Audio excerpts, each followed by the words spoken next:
well. Very busy, very busy. I've been writing my science paper on paleoclimatology, Oh, really? um, which has been formally accepted by a peer review journal and will be published Oh, Yeah, well, next congratulations. month. and I Yeah. read it. I read it. It's very, very good. It kept reminding me, not that there's an actual comparison, but Ellen and Delaire. Did you ever read their book When the Earth Nearly Died?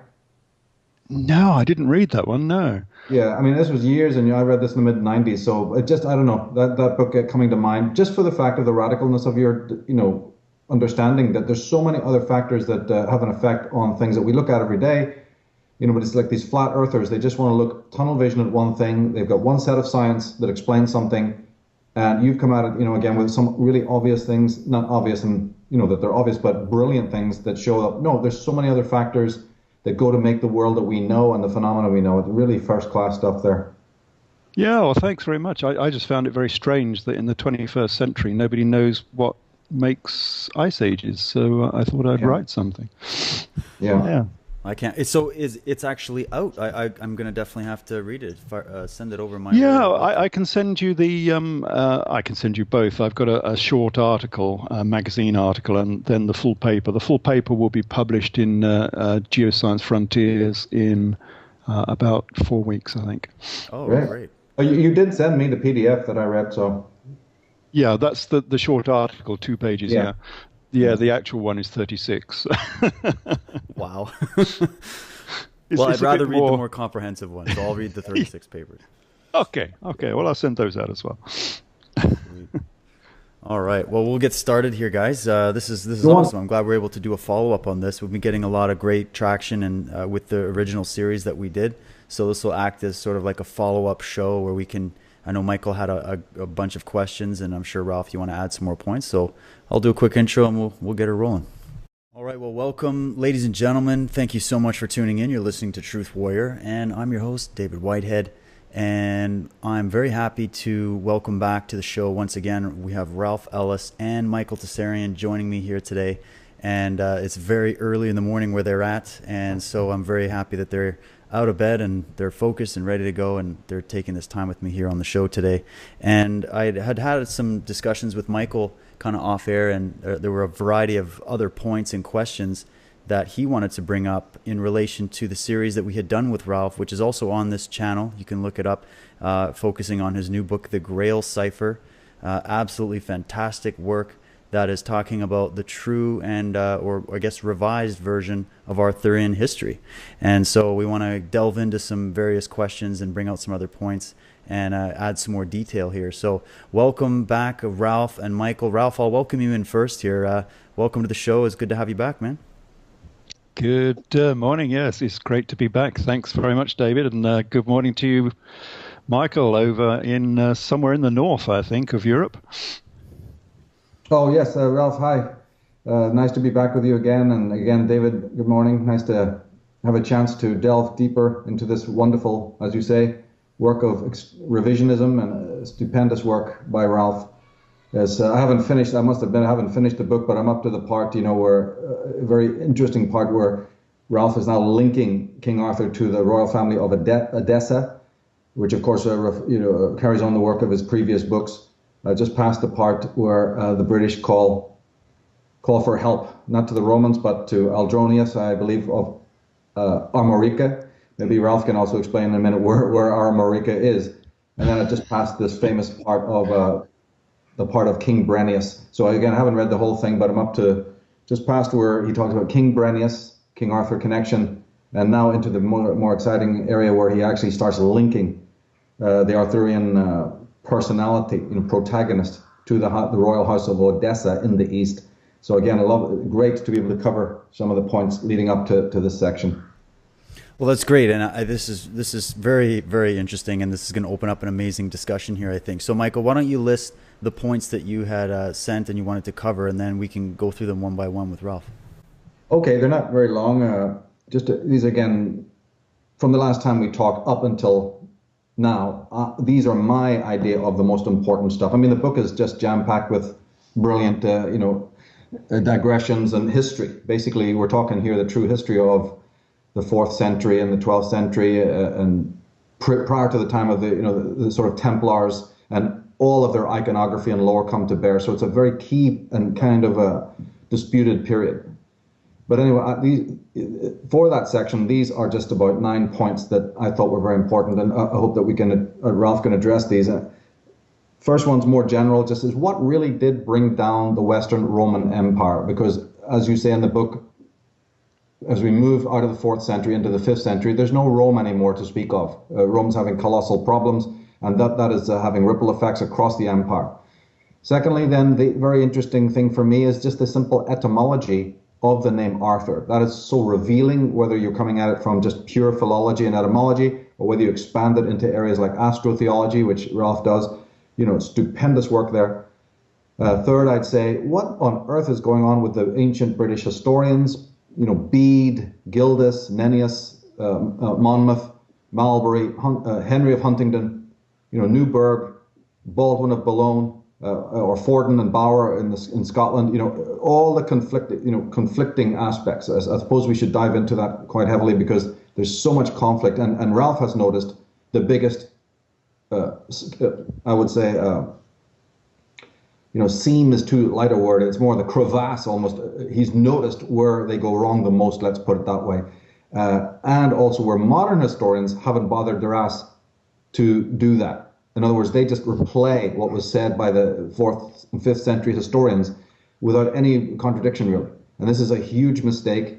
It's academically, ridiculous. So this is the heart of where Ralph's work comes in, is because he's noticing the error, whether it's chronological error or some other fantastical aspects, or this incredible interpolation of names, interpolation of personalities that don't belong in those time frames. All of this has been forensically gone through by Ralph and brought out, and this is the key, because these historians do not agree, and they bloody well should have agreed if we're meant to uncover the actual origins of this man Arthur, right? But moving on, it would be sort of connected to the same thing. Which historians do not even mention Arthur, and why? That's probably a subset to the other one. Then moving on, it says 12th century accounts seem to be versus the 4th century accounts. These are the two periods for people who are not familiar with this. We're talking about quite a huge gap. After the 4th century, we're plunged into the Dark Ages, which has shaped the world we even live in today. But my goodness, this particular period between the 4th century and the 12th century. So the accounts are trying to place most of the accounts place Arthur in the 4th, and this is not true. So then Ralph is focusing on the 12th, and wow, what do we find? Amazing things. Then I think not as important, but kind of interesting as well, is like sorting out which Constantine we're dealing with. They've got about 3 Constantines, if not 4. One of them being the Great, Constantine the Great, the official founder of Christianity, and his wife, who plays a very big role. Mentioned her in my own work on the female Illuminati. So who on earth is this Constantine? And then if we have time, who on earth is this Queen Helena? Can we work out who these actual people are? Because there's more than one. That alone can be quite a tangle for somebody who's looking at this period of history. And then the last bunch is okay. It looks like the Arthur myth is of Eastern origin and then was grafted onto British history. My goodness, why was that? We have the story of Uther Pendragon and Igraine, where he seduces and basically rapes Igraine. Ralph has found that is a very parallel story to that story of Zeus, the Greek Zeus, and Alcmene. The same kind of a story happened there. That's interesting if we have time. Then we would have the astrotheology aspect, which is always interesting, with Arthur's connection to Orion in Taurus, and then the 12 trials of Hercules and other astrotheological motifs that come out from that. I found it very interesting that Ralph has looked at new dates for what we might quote unquote call the Atenist arrival to the British Isles, be that Aya and Ankhesenamun. Their arrival looks like the dates need to be thrown back. I've always argued for that. And now in this book, I was delighted to see that Ralph also agrees that we're talking at least 500 years, maybe even more, back in time, according to some Scottish legends about that couple and the arrival of these Egyptian ethnists to England. Then we have this interesting arrival of Brutus, King Brutus from Troy. That's important because British Israelites through the centuries have made big noise about that. Other people have as well. For instance, Britain is even meant to be named after this King Brutus. He's a fascinating character, and not too many people know about it. So is that all a tissue of lies as well, or is there something to that? Is Brutus King Arthur, etc.? But again, that hangs on a lot of British Israelite disinformation as well, surrounds this particular king. And then last but not least is the connection of Arthur to King Isas, all but Edessa, Ralph's previous works leading up to identifying Arthur as Isas, which is King Jesus. So, that we have to dive into that one as well, today. That gives us quite a lot of scope, I think, there, Michael. I think we'll have another 4 hours at this rate. I was just going to say, that's awesome. We've got so many points, and that's so very interesting, the points, Michael, because I was thinking about some of these things myself. I was actually taking a look. The first question, Ralph, being about the true reason behind the decline of the Roman Empire. I have, looking at it right now, this massive book by Gibbons, The Decline and Fall of the Roman Empire. Yes. And I'm sitting there trying to read this boring thing. But, it's interesting. I've always found Roman history in that period of time very interesting, especially when we look at the shape of America today. And so, yeah, let's hit it off and kind of talk about that, the decline and fall of the Roman Empire. And could you, after you finish that question, could you add on about when do you believe the actual Dark Ages began? So have those back to back. Yes, because that's important. When did it actually fall? Gibbons is not an easy book to read. There are some easier ones out there, actually. There is one that's called The Fall of the Roman Empire or something. I forget who it was by, and that was quite readable, as opposed to Gibbons, who's not. Why did Rome fall? There was a lack of unity, of course. But I think on behalf of the people, the attitude of the Romans had changed. There was a lack of understanding about what makes and maintains a nation or an empire. I think some people in the empire thought that Rome was there by divine right, and it would always be there. And you didn't have to fight to maintain your society and your freedom. So, within Rome, within the Pax Romana, things have been very stable for centuries. Most of the Roman cities, unless you lived on the borders, didn't have any city walls. Life was good for the majority of Romans. And so there was a lack of payment of taxes for the army. People didn't want their sons to go into the army anymore. There were even cases of chopping the thumbs off your children so that they couldn't hold a sword, so they couldn't go into the army.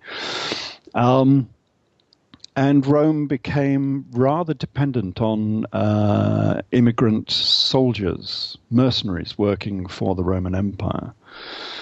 And of course, that's never good. Mercenaries are fine, as long as you're still paying them and they're still motivated, but mercenaries can turn on you. And Rome experienced that quite a lot. There was infighting, so there was a loss of central control.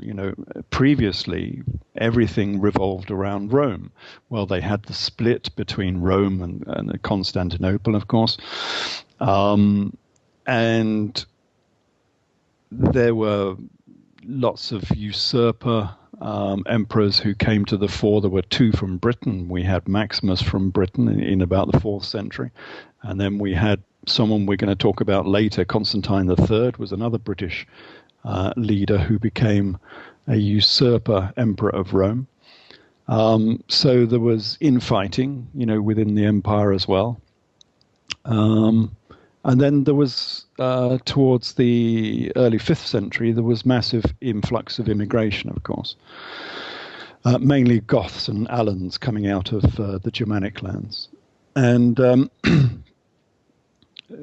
that's not really a problem for Rome. Rome had dealt with immigration for centuries. Had an established way of dealing with it. it broke up. Well, first of all, it disarmed the people that came into Rome, of course, and then it broke those people up and sent them to various different parts of the empire, so that they would be fully integrated as Romans. But when it came to the Visigoths, who was the king, Alaric, the king of the Visigoths, when the Visigoths came into the empire,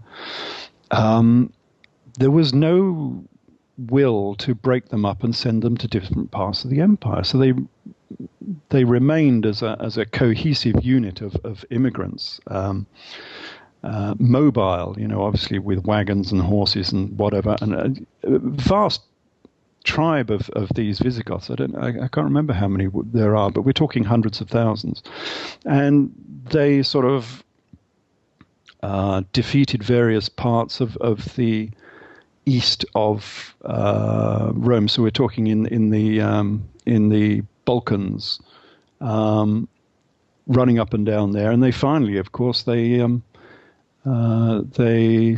laid siege to Rome, and Rome fell.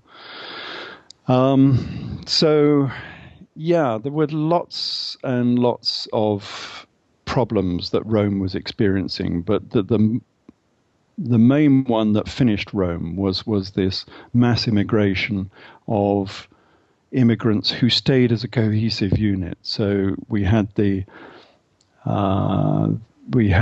Visigoths under Alaric. We had the Vandals came in as well, and they went down into Spain, and they were given areas of France. So the Visigoths were in Aquitaine. They were given Aquitaine as a sort of separate unit.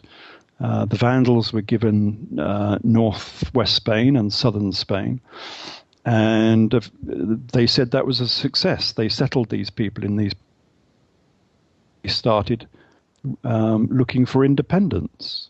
And then the Vandals went down and took over North Africa, which was a great grain-producing area of. It was quite a rich area, actually, all of North Africa, all of modern Algeria and Libya and Tunisia, and took over all of those very wealthy areas of Rome. And so the Roman Empire was no longer an empire. It was breaking up into these various different subunits and separate nations almost. And then it fell apart. And when it fell apart very quickly. I mean, it had been in decline for 100 years between, say, 400 and 480. But the last 10 years, the whole thing fell apart completely. And dramatic, because everything ceased. Money ceased. There was no money minted. The irrigation systems and the water systems, the sewage systems, everything collapsed. The army collapsed. There was no security. There was no peace. Everything, all of the social structures that one expects, all collapsed at the same time. And it was not only traumatic, with all these people burying their money that we've found recently around Northern Europe, hoping for better times that they could come back and get it. But most of these people actually died. All of these people with these vast farms and ranches that had been there for hundreds of years, suddenly it all collapsed. They weren't producing the food. They weren't getting any money. People were starving. And it's probable that half the population of the Roman Empire died within one generation, maybe even less, maybe within 10 years. So it was a very traumatic period for Europe. And this is just the Western Roman Empire, of course. The East managed to survive. So anywhere sort of modern Turkey and to the east and south of modern Turkey managed to survive, but all of the Western Roman Empire completely collapsed. So that was the Dark Ages? Yeah, that's the era we're talking about. This is supposed to be the era of Arthur. This was the Dark Ages. So the era of Arthur is very confused in these books. They appear to, and we'll probably talk about this later as well, they appear to have attached him onto Constantine III, who was a British king from Amorca, which is Brittany, that's the northwest coast of France. And he became the king in about 405. Oh, sorry, Rob, can you just repeat that again? He became the king of, it blinked out on us. Okay, he became the king of Britain in about 405. And Britain at that time had been let go from the Roman Empire, so it was no longer protected. That's why he had been made king, because Rome had refused to defend Britain, and they had, in about 405, they had just left and gone. And so they elected their own king, and he was obviously a previous Roman commander, and he still had his troops, I suppose, that he'd known in previous years, and he gathered together this new British army, and he went down to Rome and took over a lot of the Roman Empire. So he took over all of Gaul, all of France, all of Spain, and then became the next emperor. But he was a usurper emperor, of course, so there were battles between him and the other emperor. And he didn't last long. That was only about 7 years. And he was executed in about 412 AD. And that really was the beginning of the Dark Ages. So Rome had already vacated Britain, so they had left that alone. There were obviously lots of invasions into Britain at that time, so that was very much the Dark Ages for Britain. And that is the era of Arthur, because Geoffrey of Monmouth attaches King Arthur onto the life of Constantine III. So Constantine III had a son called Constantius, and then Geoffrey of Monmouth gives him another 2 sons. So he adds Uther Pendragon and Aurelius onto the family of Constantine III. And that doesn't quite add up with what some of the other authors say, because some of the other authors put King Arthur into the beginning of the 6th century, so about 525, 30 AD. So they stretch it out a little bit more. So they're not even in agreement as to, who King Arthur should be attached to. But Geoffrey of Monmouth attaches him to the family of Constantine III. And so he would have been the grandson of Constantine III. So, yes, this is the era we're talking about. It's a very traumatic era for the whole of Western Europe. And in some senses, from the literary perspective, it was a very convenient era because there was no history coming out of the Western Roman Empire at that time. I mean, everything had collapsed, as I said before. So all of education system, all of the literature of that region had just collapsed completely. So we have no history, really, of the Dark Ages in Britain. And so if you want to put a story into history, a sort of a semi-fake, made-up story, what better place to put it than into the Dark Ages? Because no one can contradict what you're saying, because no one has a history of that era anyway. You could lose any number of kings into the Dark Ages, and no one would really know about it. And that, I think, is exactly what they did, and they did it for that very reason. So yes, that is the end of the Roman Empire and the beginning of Arthurian history. Yeah, that is very interesting. Would you say that it didn't affect the eastern half of Christendom as much then? Yeah,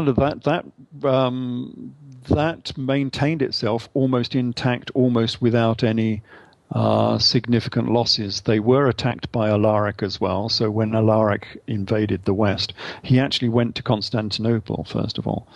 But of course, Constantinople had the greatest defenses of anywhere in the world at that time, and so he gave up with that and headed west. And so the Eastern Roman Empire was untouched. And you have to remember the Eastern Roman Empire was probably the wealthiest part of the empire. I mean, we look at it today and we look at, Jordan and Syria and Turkey and all of North Africa, and we think, hold on, this is all sort of a really poor area with no economic productivity whatsoever. But in the Roman era, of course, it was the other way around. The East was the rich part of the empire, and the West was the poor. The East of Europe is only poor now because of Islam, which has never been very good at economics or production in its entire history. But in the Roman times, the largest and richest temples in the empire were Palmyra, which was in the eastern Syrian desert, Baalbek, which had the biggest temple in the whole of the empire. It's really impressive if you get a chance to go and see it. Baalbek is in Lebanon now, and it has the largest columns I've ever seen. I mean, we're talking diameter of more than 2 meters diameter for the columns. And all of North Africa was very, very rich too at the time. Would this correspond to the building of Petra, or is that from before? Yes, Petra would have been it's first century, about the same era as the building of Palmyra. They were both built in the Roman period. Petra is not very rich. If you go down there, there's just those few tombs, and the actual city itself is very poor. But Palmyra, of course, was stupendously rich, and we've been through Palmyra before. This is the site that ISIS have just destroyed, of course, because Palmyra was one of the cities of the Edessan Empire, the Edessan Kingdom. It was known in those days as the Kingdom of Orania, which is quite funny, really, because Orania means heaven. So it was the Kingdom of Heaven. So, when you have Jesus saying that the Kingdom of Heaven is nearby, yeah, he was right. It was about 100 kilometers away over in Syria. Yeah. That was the Kingdom of Heaven. And they had the temple there. It wasn't the largest temple in the empire, but like the Jerusalem temple, it was richly adorned. So the Palmyra temple, all of the capitals and soffits on the columns were made of bronze. You can imagine how expensive bronze was a very expensive commodity, and to have all of the capitals on the pillars made of bronze was an extreme extravagance. So yeah, very rich part of the empire, and that maintained itself. That remained the Roman Empire until it was taken over by Christianity, of course. Then it became the Byzantine Empire. And it was still a cohesive empire. And so if you go today to North Africa, and if you go to Algeria and Libya and Tunisia, you will see all of these temples along North Africa had been turned into basilicas. They've been turned into Christian churches.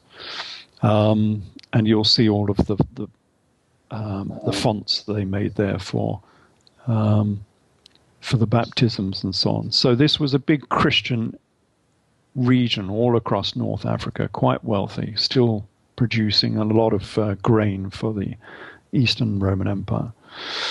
Okay. Just wanted to maybe move on to the actual interesting, thing, the etymology of Arthur. We can come back to the chronology of the 12th and 4th century, that divide, which you focused on. But if we just segue into first the etymology of the word Arthur, because you found out some very interesting things about that. It's not really even a British name, nor does it doesn't come out of Celto Britain at all. Yeah, this is one of the very interesting things I found out about all of Arthurian history, which I don't know why it's not been commented on before. I had an argument with a Halsall, a professor of history who wrote a story about King Arthur, and he berated me for not understanding Welsh.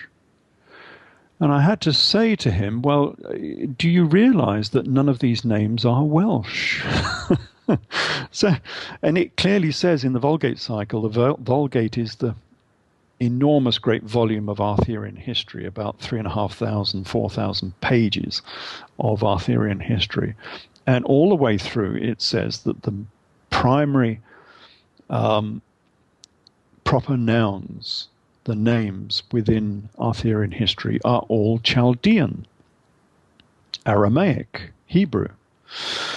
So it's not a Welsh story at all, and these names are not Welsh. And so Mr. Halsall, Professor Halsall, has written an entire history of King Arthur, trying to translate all the names from the wrong language. And Arthur is no exception. So Arthur, well, as we know, Arthur comes from the Great Bear. It's Artur is Welsh for the Great Bear. But of course, like most of these Welsh words, and I'd like to get a book that goes through all of Welsh, because the vast majority of Welsh appears to be bastardized words taken from other languages. So in this case, it's been taken from the Latin and the Greek. So the Latin for the Great Bear is Arctos, and that comes from the Greek Arctos, which means a bear. So we're not talking Welsh at all. We're talking Latin, and then we're going back into the Greek. But we're not even just going back into Greek, because we can go back even further into the Aramaic, and we get Uth or Ush, which is the Aramaic for the Great Bear, the constellation of the Great Bear. And where we get the different pronunciation between Ursa Major and Uther, as both meaning bear, because in the Aramaic, both words seem to be used. So we get Ush or Uth. So most of this is coming out of the Aramaic. But then Welsh appears to be Aramaic. I mean, that might sound a bit strange that Welsh should be Aramaic. But one of the big influences throughout all of Europe at this time was, of course, the Old and New Testaments. And so all of Western names, not just British names, but Western names, became Christianized. And so we get Christian names. But of course, Christian names are not Christian. They're all Aramaic. They come out of the Old Testament. So if you get the sort of most popular Welsh name, something like Davy Jones, which is a real good, solid Welsh name, of course, Davy Jones is Aramaic.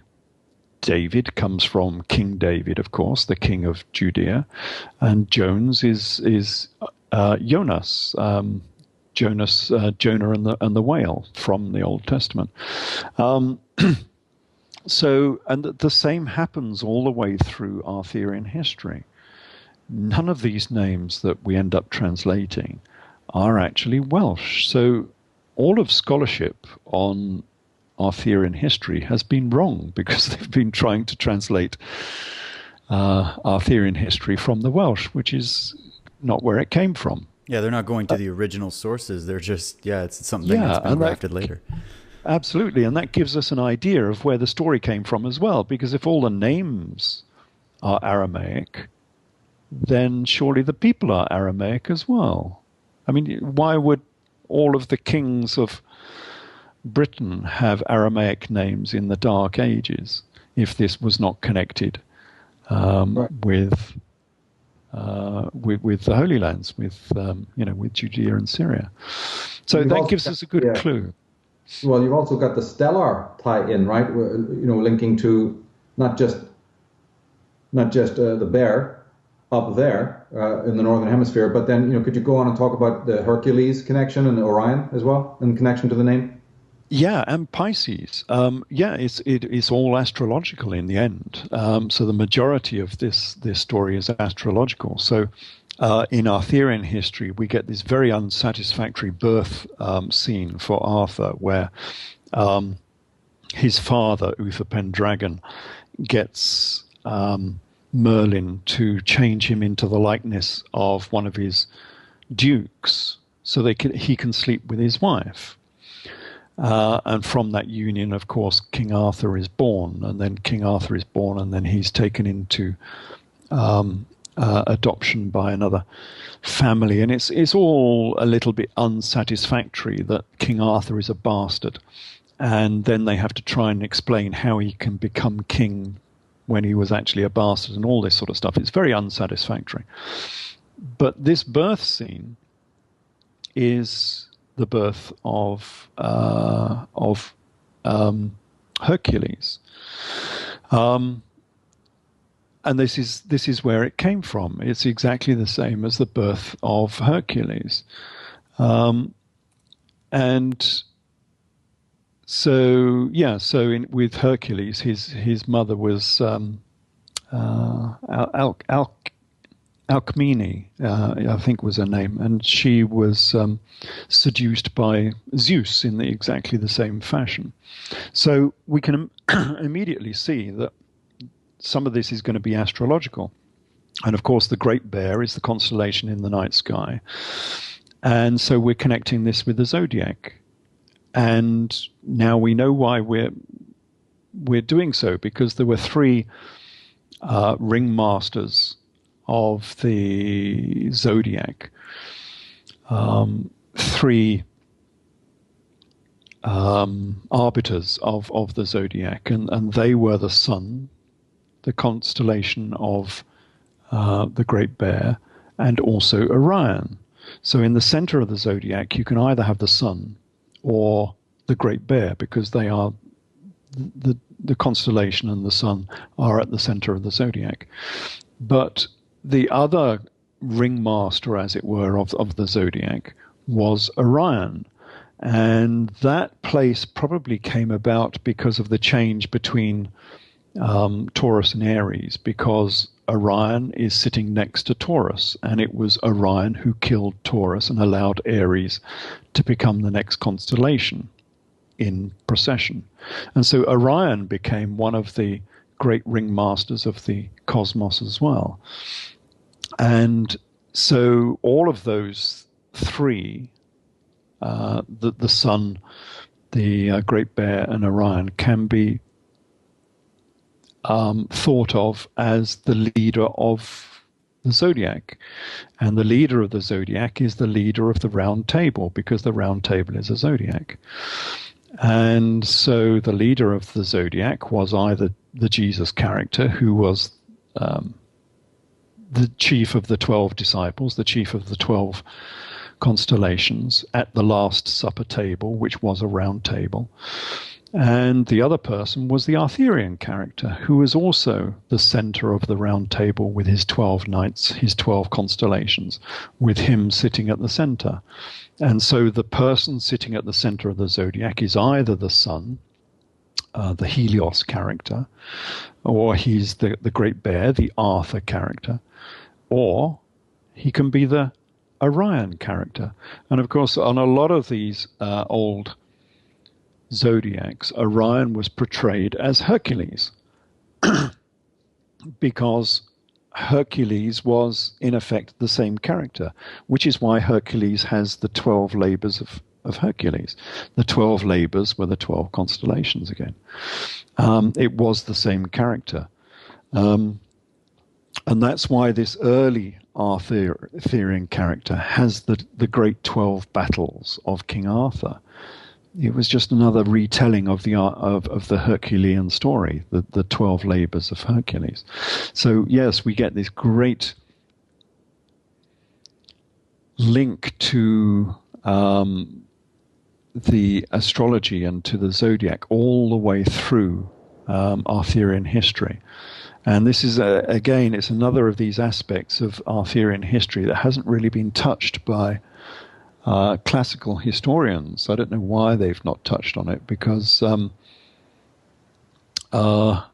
it's fairly obvious that a lot of this is to do with astrology.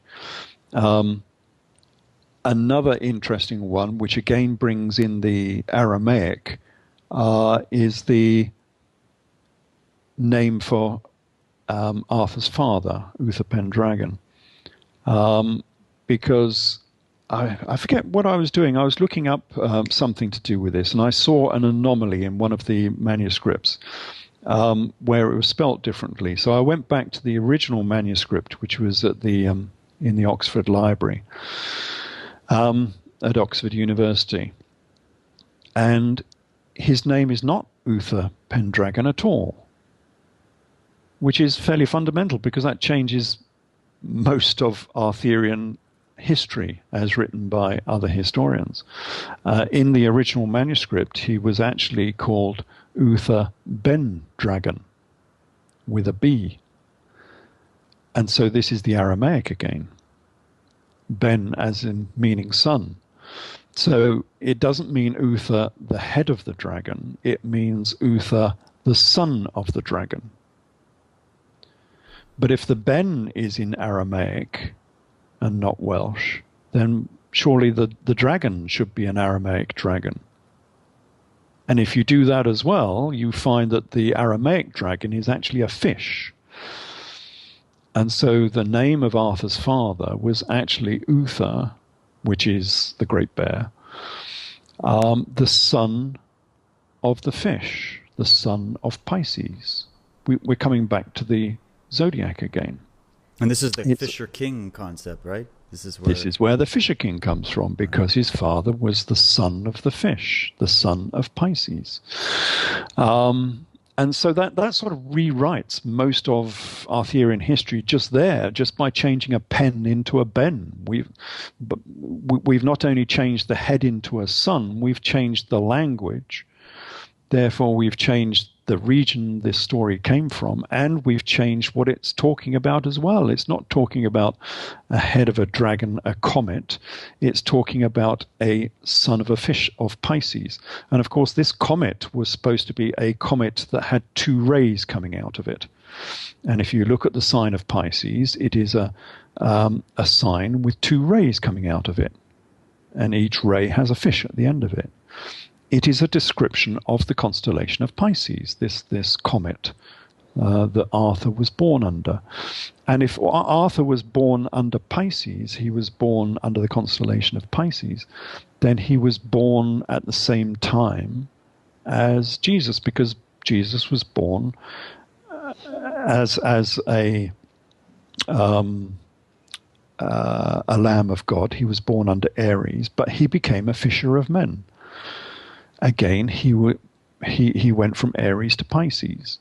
And so we know when Jesus was born, because Aries turned to Pisces in about AD 10 under procession.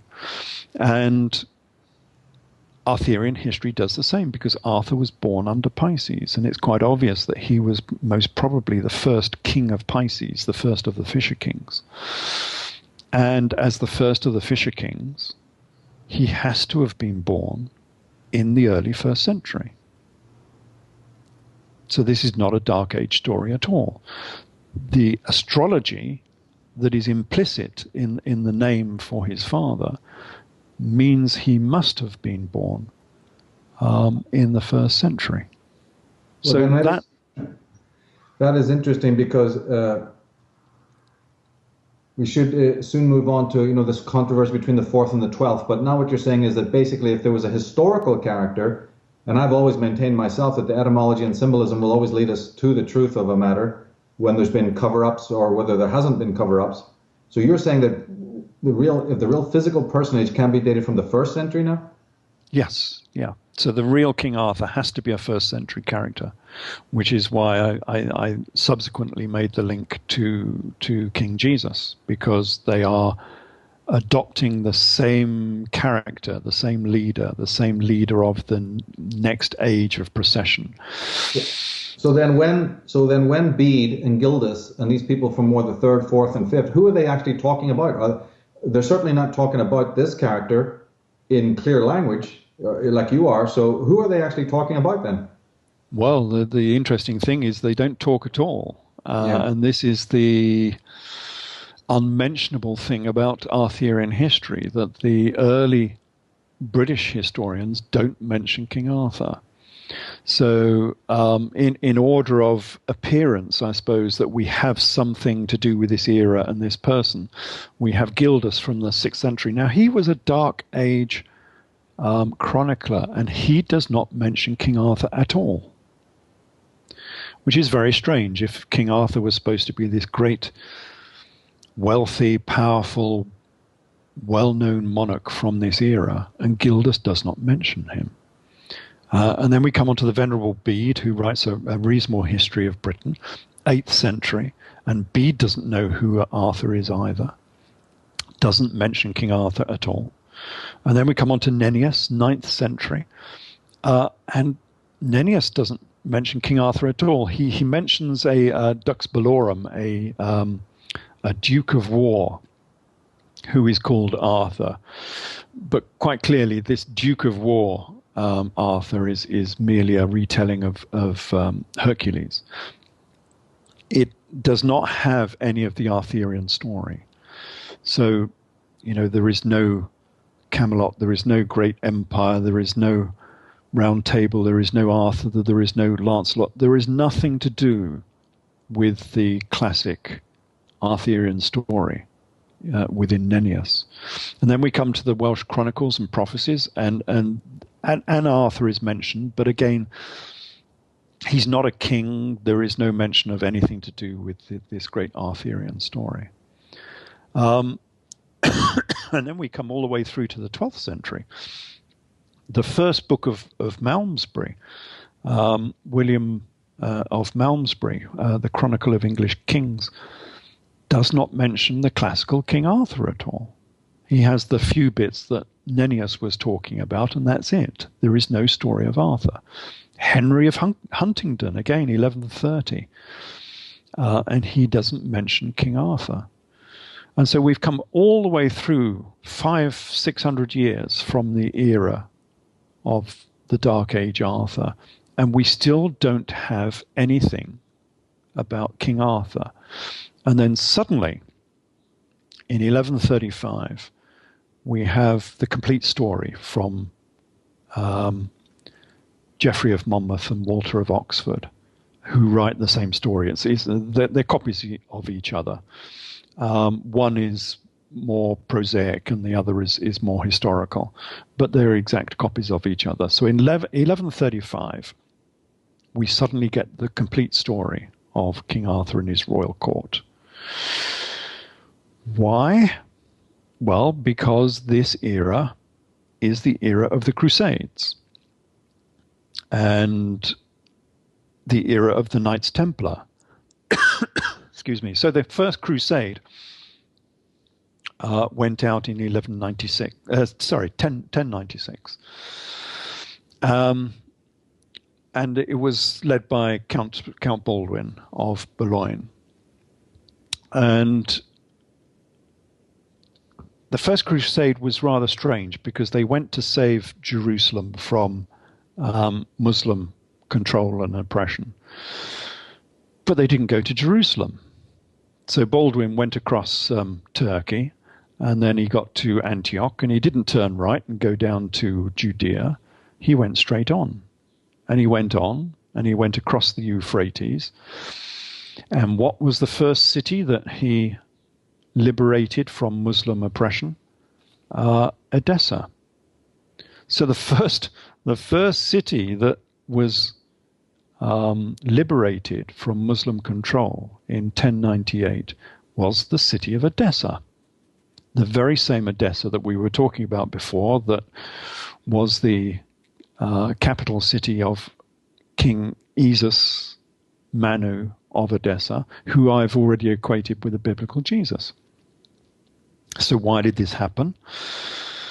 Well, it's quite obvious that Baldwin must have known something about this story. This story that I told in my book, Jesus, King of Edessa, that the real biblical Jesus had been a king of Edessa.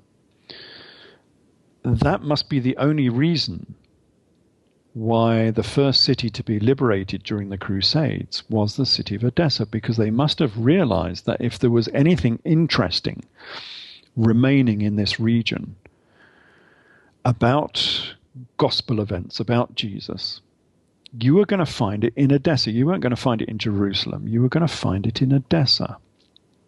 Why? Because Edessa had been cut off from the rest of the Byzantine Empire.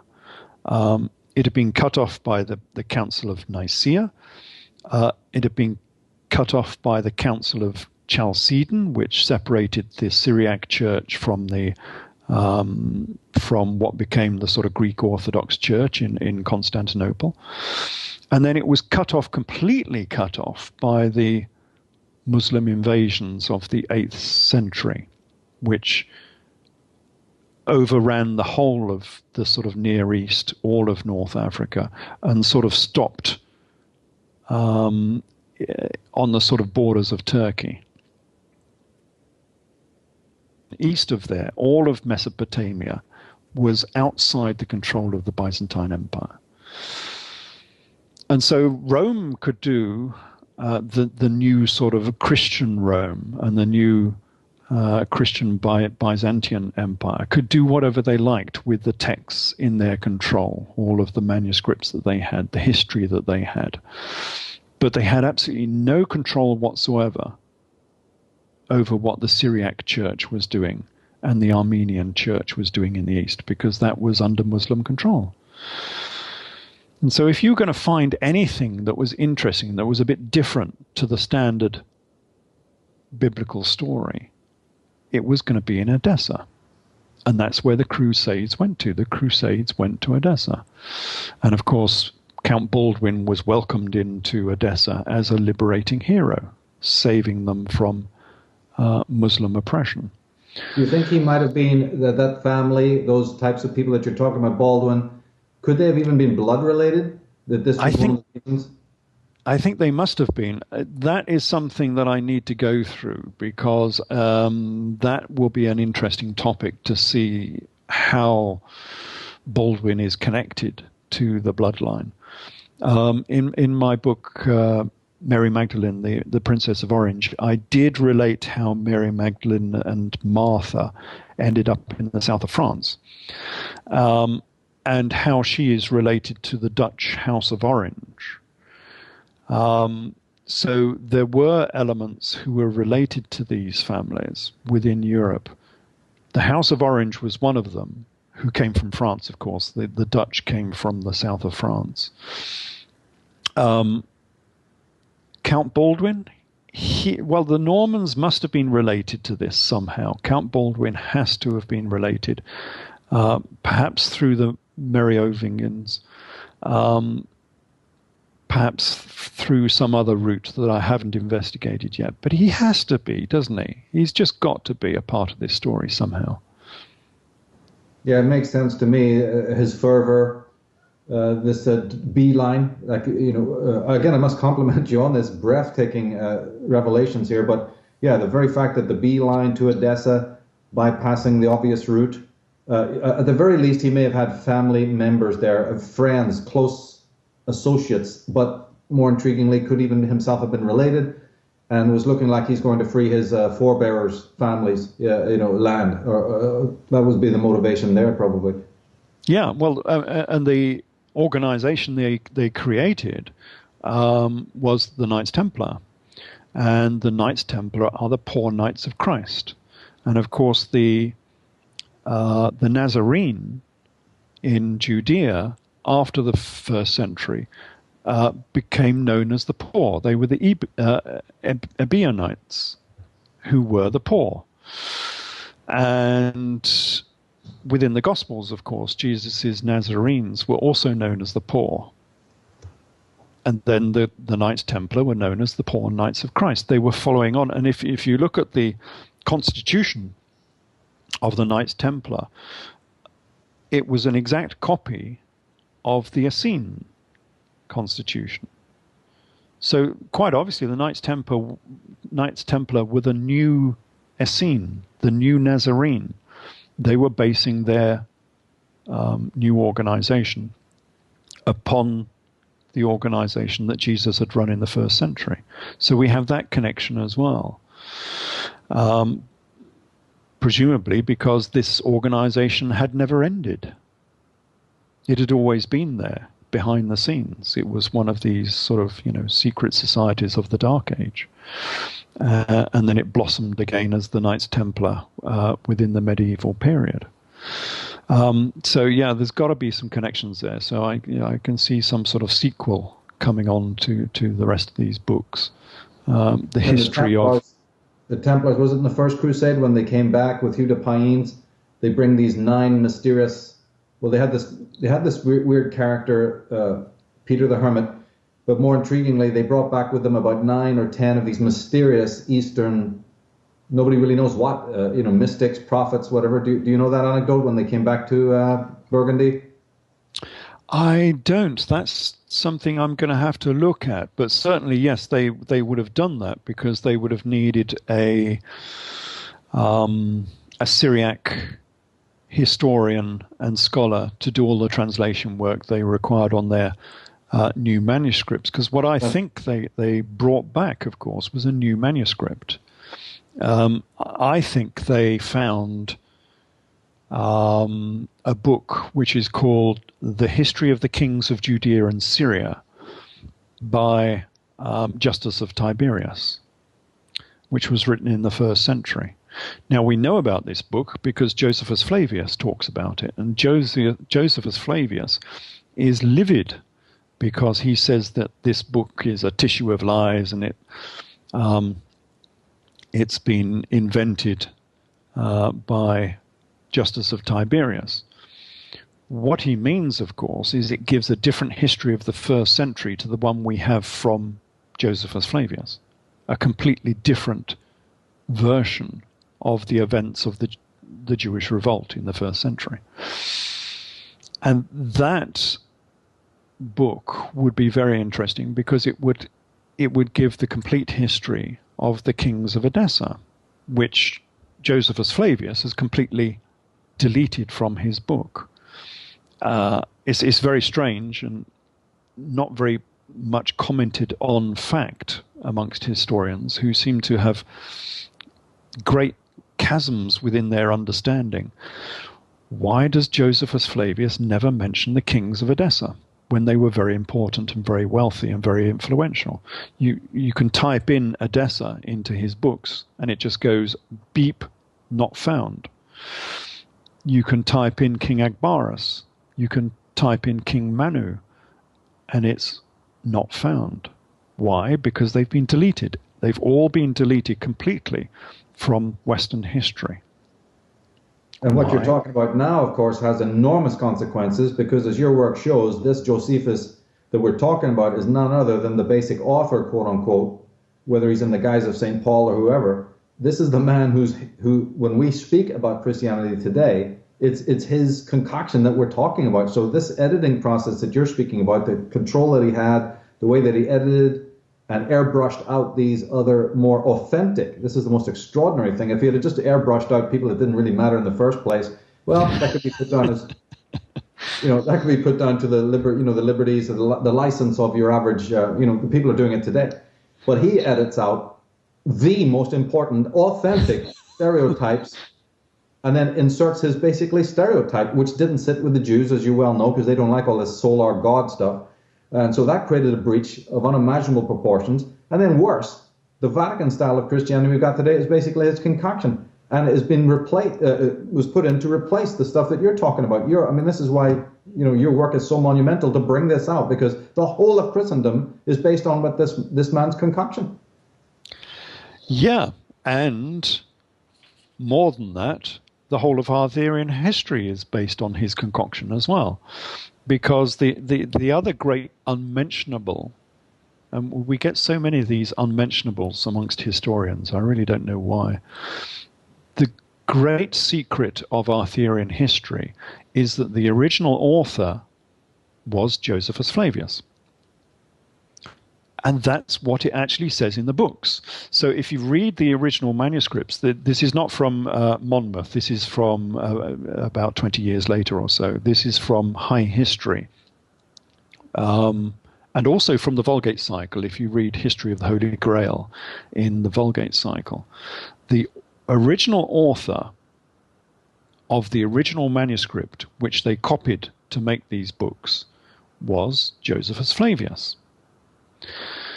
And that's a problem. So you get all of these Arthurian historians, like Nietzsche, I think, was the German historian who was the father of Arthurian history, who from the 19th century.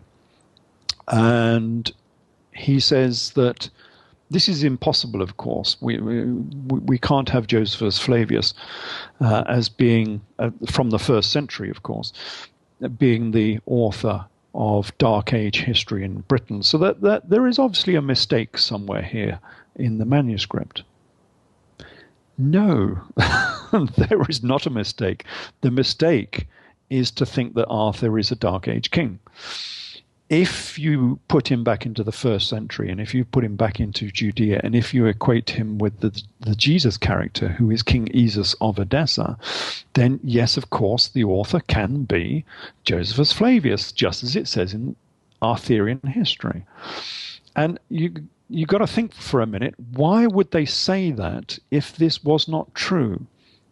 Why mix up Josephus Flavius as being the author of the original manuscript with a story that is supposed to be about Dark Age Britain? I mean, there would be no point in doing that, making this great muddle. Why was the muddle made? Because this is actually what happened. This is a story that came out of first century Judea, and it came out of first century Judea via the Knights Templar, which is why we only get it in 1135, just 5 years after the Knights Templar were ratified by the Catholic Church. Because they had some dangerous material.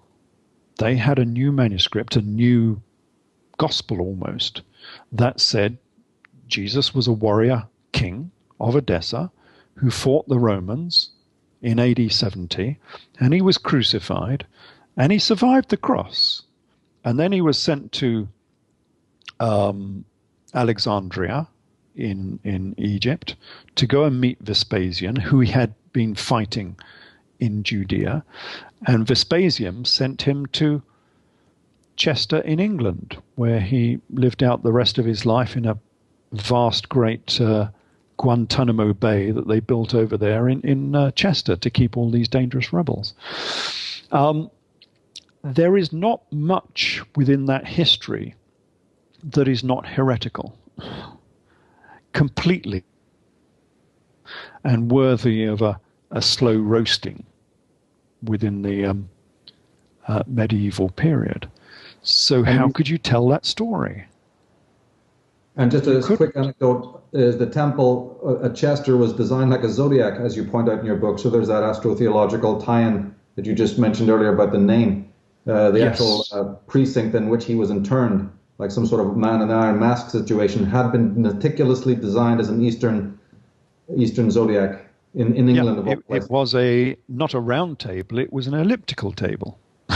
But it was an elliptical table divided into 12 segments, just like the round table. And the reason it was elliptical, of course, is because that's the sign of Pisces. It's the Vesica Pescis. So it was not only a zodiac, it was a sign of Pisces, the Fisher King. What better temple to have for the Fisher King? So when the Knights came back from the First Crusade, you're thinking that these Eastern monkish secretive types would have been translators who helped whatever books they brought back with them. Those guys would have then been pretty much first translating and then slowly disseminating into Romantic culture, chivalric culture, secret society culture, all of this Eastern stuff, of which the Arthurian legend is one of the most important, if not the most important. And that's why you start then seeing it, is the opening questions that I had.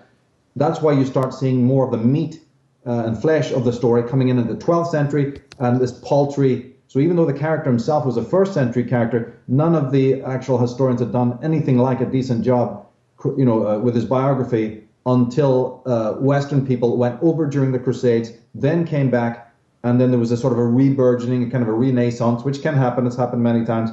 And so it's basically a 12th century story of a first century character, right? Yeah, it's of a first century Jesus, because we no longer had the original story. All we had was Josephus's story, Josephus Flavius, who is Saul, St. Paul, created this Romanized version of first century history in Judea, which includes all of the Gospels. And his history was dictated by Rome. Rome had had enough of revolts in the east of the empire with the Jews. And so Rome demanded that, he set up a new Rome-friendly form of Judaism, which we call Christianity today. I call throughout my books. And to go along with that, a new history of the first century in Judea, which we call the Gospels, which is exactly what it is. It's a history of first century Judea. And then a secular history of first century Judea, which is about the Jewish revolt and Rome's victory over the rebels. But that is a Roman history of the Jewish revolt. As I said before, it's this new version of history that never mentions Edessa. So it never mentions who the protagonists were in this great battle. It calls them Adiabenans, but as we went through before, these Adiabeni is a mythical place that doesn't exist. The protagonists were actually Vespasian, who became the Roman emperor, and King Jesus. And so all we had in the West was this mythical history. It is a history of first century Judea with fairy dust applied, with Roman and Josephian fairy dust applied to it. So it's not a real history at all. The real history was still there, but it was only in Edessa. It was only behind the great Iron Curtain of the Islamic invasions. And so that's why it only came out in the 12th century, because it was only in the 12th century that the Crusaders went out to the east and they penetrated as far as Edessa, and then they got these new alternate manuscripts that gave a new alternate history of the first century. So they may have even forgotten what their history was at that point. They knew it was there somewhere, that there was a different story, but they may have even forgotten what their history was. And then in the 12th century, they managed to get it back again. They then understood the family connections, the true story, the true social standing of the Jesus character, that he was a king of Edessa. And right. Then they had the problem of what to do with this story. How can you handle it? It's heretical. It's dangerous stuff, you know. What can you do with it within the medieval period with this dangerous material? Well, it was disseminated to various people, and one of those persons was Walter of Oxford, and the other was Geoffrey of Monmouth. And what they did is they grafted it onto British history and said that this king was a grandson of Constantine III. Why? Because that was the Dark Ages, and therefore you could hide a history quite easily in the Dark Ages. And B, because Constantine III had some sort of similarities with the Jesus character. So Constantine III was battling against the Romans. He had a tax dispute with the Romans. He invaded Rome to become the next emperor. And of course, that's exactly what Jesus was doing over in Edessa. He was had a tax dispute with the Romans. He invaded Roman territory, which was Judea, was the first part of Roman territory he invaded.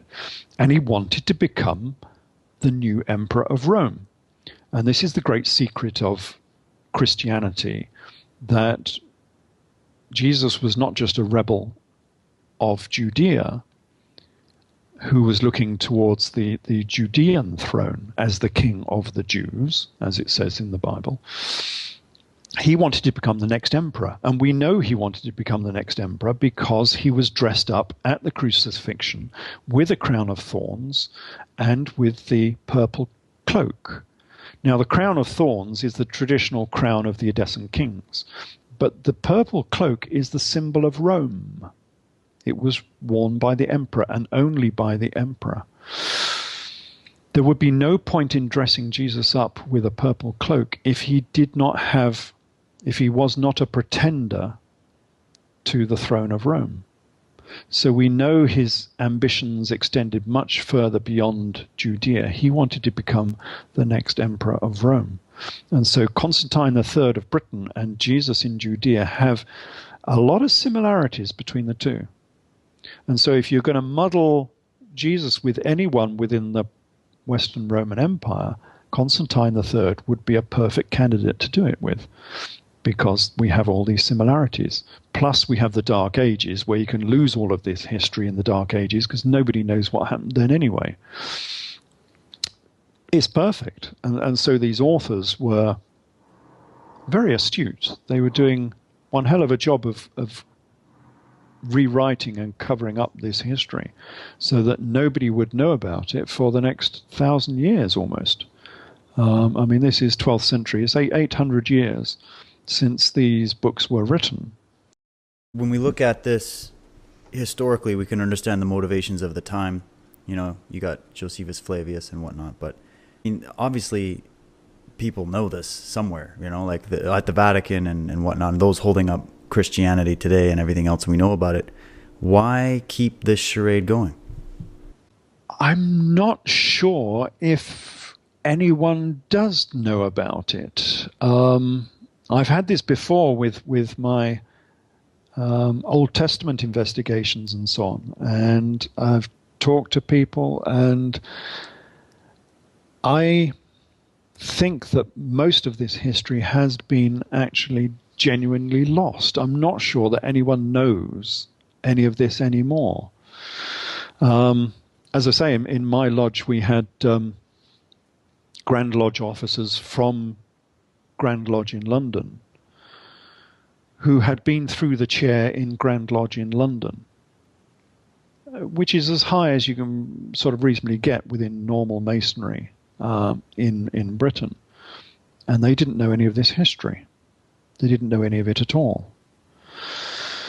Now, if characters like that don't know any of this history, and they ask me to come in to lodge and give them a talk on this history, to inform them about this history, then who does know about this history? I really don't know. You know, you might speculate on the Bones Club or something in Harvard or wherever it is. Well, you got the Vatican. They got that library there. They've clearly got a ton of secrets or something. I mean, this has always been what's speculated. But I mean, somebody somewhere has to know this. I mean, if the source material is there. It does rather depend on whether anyone's actually reading it. I mean, you've got this Vatican library, but you probably find many of the books there have not been read for 1,000 years. Do they know about it? Certainly the Pope doesn't. I mean, the Pope is just a puppet. He knows nothing. Yeah, agreed, yeah. Do people behind the scenes know it? Well, possibly, but it is still dangerous material. So say, you know, in the Borgia era,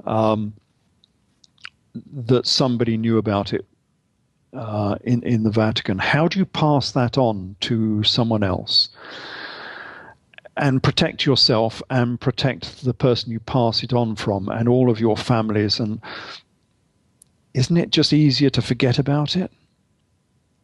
I don't know. Unless they want to, I mean, if for the same reason that they wanted to graft this together in the first place, Sorry. Yeah, but this was the opposition. This wasn't the Vatican. This was the opposition. So we have two opposing factions here. You've got to remember that Christianity has nothing to do with Jesus or the Church of Jesus.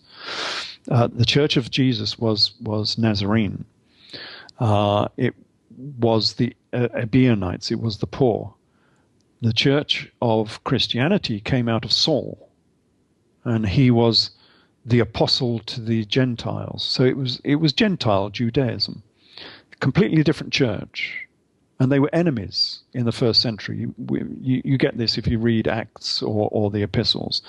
They were complete enemies of each other, and Saul mocks James for being the party of the circumcision, because he won't be circumcised. He's not a Jew. Well, he is a Jew, but he won't abide by standard Judaism. He doesn't abide by much of Mosaic law. He won't eat kosher, which causes real ructions between the two churches. So these two churches were completely separate from each other and enemies of each other. And it was Saul's church who won, and it was the Nazarene church that shrank into nothing. So everyone that's following Christianity is following the religion of Jesus' enemy. I mean, they've got this totally the wrong way. They're following completely the wrong religion. And that same split traveled all the way down through the ages into this medieval period. So the Vatican was still the church of Saul, Josephus, whereas the New Templar church was the church of the Church of Jesus, perhaps even the Church of John. This was the Nazarene, the Ebionites. That's why they had the same constitution as the Essene. So this split between these two churches was still there 1,200 years later, 1,100 years later. And so they were still battling out the same old battle that they'd been fighting in Judea all that time ago, was being played out at this time. And so the Vatican would still want to keep this history a secret. The Templar Church, the Nazarene Church, would want everybody to know about it. But because the Catholic Church was so powerful, they couldn't just tell everybody the real story, because it was still too heretical and the church was still too powerful. So what can they do about it? Well, the only thing they can do is make this alternative mythical history, which they can use to instruct their own people, because you only need to give people the wink and the nod and say, well, think of this Arthur character as a Jesus character, and then people begin to understand it. It's the same as all these fairy stories we have from recent era, of Rapunzel being in the tower, and then you give the wink and the nod and say she's Magdalene. Ah, yes, the princess in the tower with golden hair. Yeah, Magdalene. Yeah, I get it. You get these little hidden stories everywhere within literature, and you've just got to understand what they are. The Cinderella story, the Lost Princess. There are some other ones as well that I was going through recently. The Snow White story, which is actually a story of the moon. Snow White is the moon, and the seven dwarfs are the seven planets which follow the moon in a line, which is why the seven dwarfs always follow Snow White in a line. The whole of the Snow White story is a story of the consummation of the sun and the moon in the heavens above. And it's a wonderful story of this cosmic union, this syzygy, I think they call it, where you get the eclipse between the sun and the moon. That is the story of Snow White. But you would never guess it. I mean, the vast majority of people who have sat and watched Snow White have never understood that this is a story of the cosmos again. It's all back to astrology. That's why the Wicked Queen is Nut. And Nut, I derived this many years ago, about 20 years ago. Nut in Egyptian history is the great lady who spans the cosmos. I don't know if you remember. And her body arches over the cosmos in Egyptian symbolism. Well, Nut is actually a symbol, a representation of the Milky Way. That's why she arches over the skies. And the Wicked Witch within the Snow White story is a copy of Nut, and it's too difficult to explain. But the symbolism is rather perfect.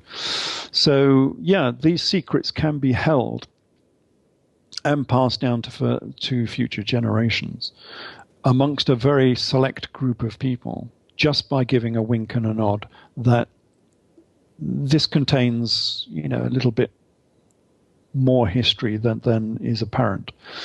And so you can pass these secrets down through the ages, and that's exactly what has been done with this. But the question then becomes, has that history been lost? Has the Arthurian mythology been lost to not just to modern scholarship, but to secret societies as well? Has the persecution been such that they've all lost this history and don't know what it means anymore? I don't know, but I've not seen any evidence to show that anyone understands what it really means. And I get the impression that a lot of this has been lost. But of course, it's been written in such a wonderful way that you can always regain that knowledge because all of the characters are there. They used Pesha in a way, which Josephus uses a lot. Standard Pesha in Judaic history is a method of fortune telling. So you take a current character, say the Jesus character, and you equate him with someone in the past. And in the Talmud, they equated Jesus with Balaam, because Balaam came out of Babylon, the same as Jesus did, and he was a prophet, and he led to problems in Judea. So he had a sort of similar history to the Jesus character. So in the Talmud, they call him Balaam. And from that, you're supposed to be able to divine the future, because if you know what Balaam did in his life, then you know what the contemporary character will do in his life. But as a part of Pesha, they found that, well, we now have a secret name for Jesus. We can talk about Balaam all day, and nobody needs to know that you're actually talking about Jesus. And so Pesha became a way of covering up who the characters really were. And they use this all the way through the Talmud, and they use it all the way through Josephus' works as well. They just give them different names, but names that have a special meaning. And because they have a special meaning, you can always work back and find out who these people really were, because their names were devised in a special way. Arthurian history does this with the son of Jesus. So it identifies the son of Jesus as being the king of Palmyra in AD 72. And it does it the same way by giving a Pesha comparison with someone in the past. And it's the most perfect Pesha ever. And it only makes sense if A, Jesus was a king, and B, Jesus had a son, and his son was the king of Palmyra, which is why it's such a shame, of course, that Palmyra has just been trashed by ISIS, because if there is any evidence, it would have been over there in Palmyra, in one of the, perhaps one of the great tomb towers. They made these great big towers over in Palmyra for burials. And of course, ISIS went and blew them up. I'm not sure how many have survived, but I think most of them were blown up by ISIS. And so a lot of this history might have been completely lost, which is a bit unfortunate, really. Michael, did you have any thoughts on any of that, on the history of that, or how that may have been suppressed? What do you think about that? Well, yeah, I do think it's got lost, because this is think of just even the classic divide between the pagan world and the Christian world. You know, you got a whole ethos, not just millions of people are killed, but legends are lost. You know, the astrotheology is lost. The herbalism is lost. You know, I mean, the traditions just roll over and they're forgotten about. And then when you have these ingenious people to boot, these mysterious historical characters like Josephus, you know, getting in there and throwing a wrench into the works, you know, it's going to be even worse. So, but it's beautiful that Ralph has been able to bring out the true story so that, okay, you've got this enormous tangle of Josephus's mind, his machinations, this whole, as you say, Judaism light, you know, for the Western audience. And then you have that. But it's important then to say, okay, well, if we find out that this man is basically a conspirator, this person is an editor, this person is Machiavellian, you know, he's manipulating history. What was the real history? You know, it's like, so that's what you're asking, really, David, is that, you know, my God, could we ever restore, whether it's documents or finds? And the answer is yes and no. And it's through people like Ralph Ellis, you know, that he's not just saying, here's what was contorted, here's what was lost, here's what was cannibalized and boulderized, but let me give you a thread of the alternative. And so his Edessa books, you know, that's why my final question there was about tying Arthur in to Edessa.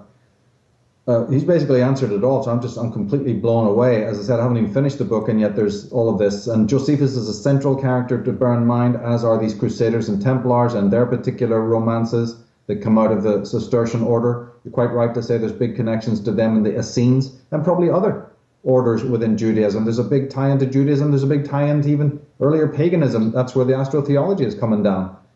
So one could go on endlessly about that, and we'll certainly have maybe in the next programs, you know, even more to bring out on those points. Right now, there's two questions that didn't get sort of touched on. Is maybe you can speak a little bit about Queen Helena or Elena, whichever way. You know, I dealt with a little bit of her in the female Illuminati, but, you know, and I'm always fascinated by these powerful female characters behind the scene. You just mentioned Mary there, and I must personally recommend that book that Ralph has written. Mary Magdalene is one of the finest works ever written on that subject. Many people have worked within that sort of Holy Blood, Holy Grail line, but Ralph's book is not to be thought of as being secondary to those works. The more famous Holy Blood, Holy Grail, the Messianic Legacy, up to the Da Vinci Code fiction thing, and all the other books in between. Ralph's is not just another one, you know, to sort of, okay, yeah, you know, to gather dust. It is absolutely, you know, it's much more insightful, because there's key things in that book that are not delineated elsewhere, like how that French royal family came from the East, yes, and came to France, but then how they even moved to Holland, and then from Holland over to Britain. There's an enormous history there. But then you have these female characters, which is fascinating, you know, like you had Mary, and you had the origin of the Black Madonna there, all of that. And now we have this Queen Helena floating around, you know, in this particular story. Could you say something about that, and maybe then move on to the King Brutus concept? Yeah. Throughout this family, because this family came out of Egypt. That's why it says of Jesus, out of Egypt I have called my son. This family came out of Egypt through all the way back through from Akhenaten. And through this family, we get this succession of very, very strong female leaders.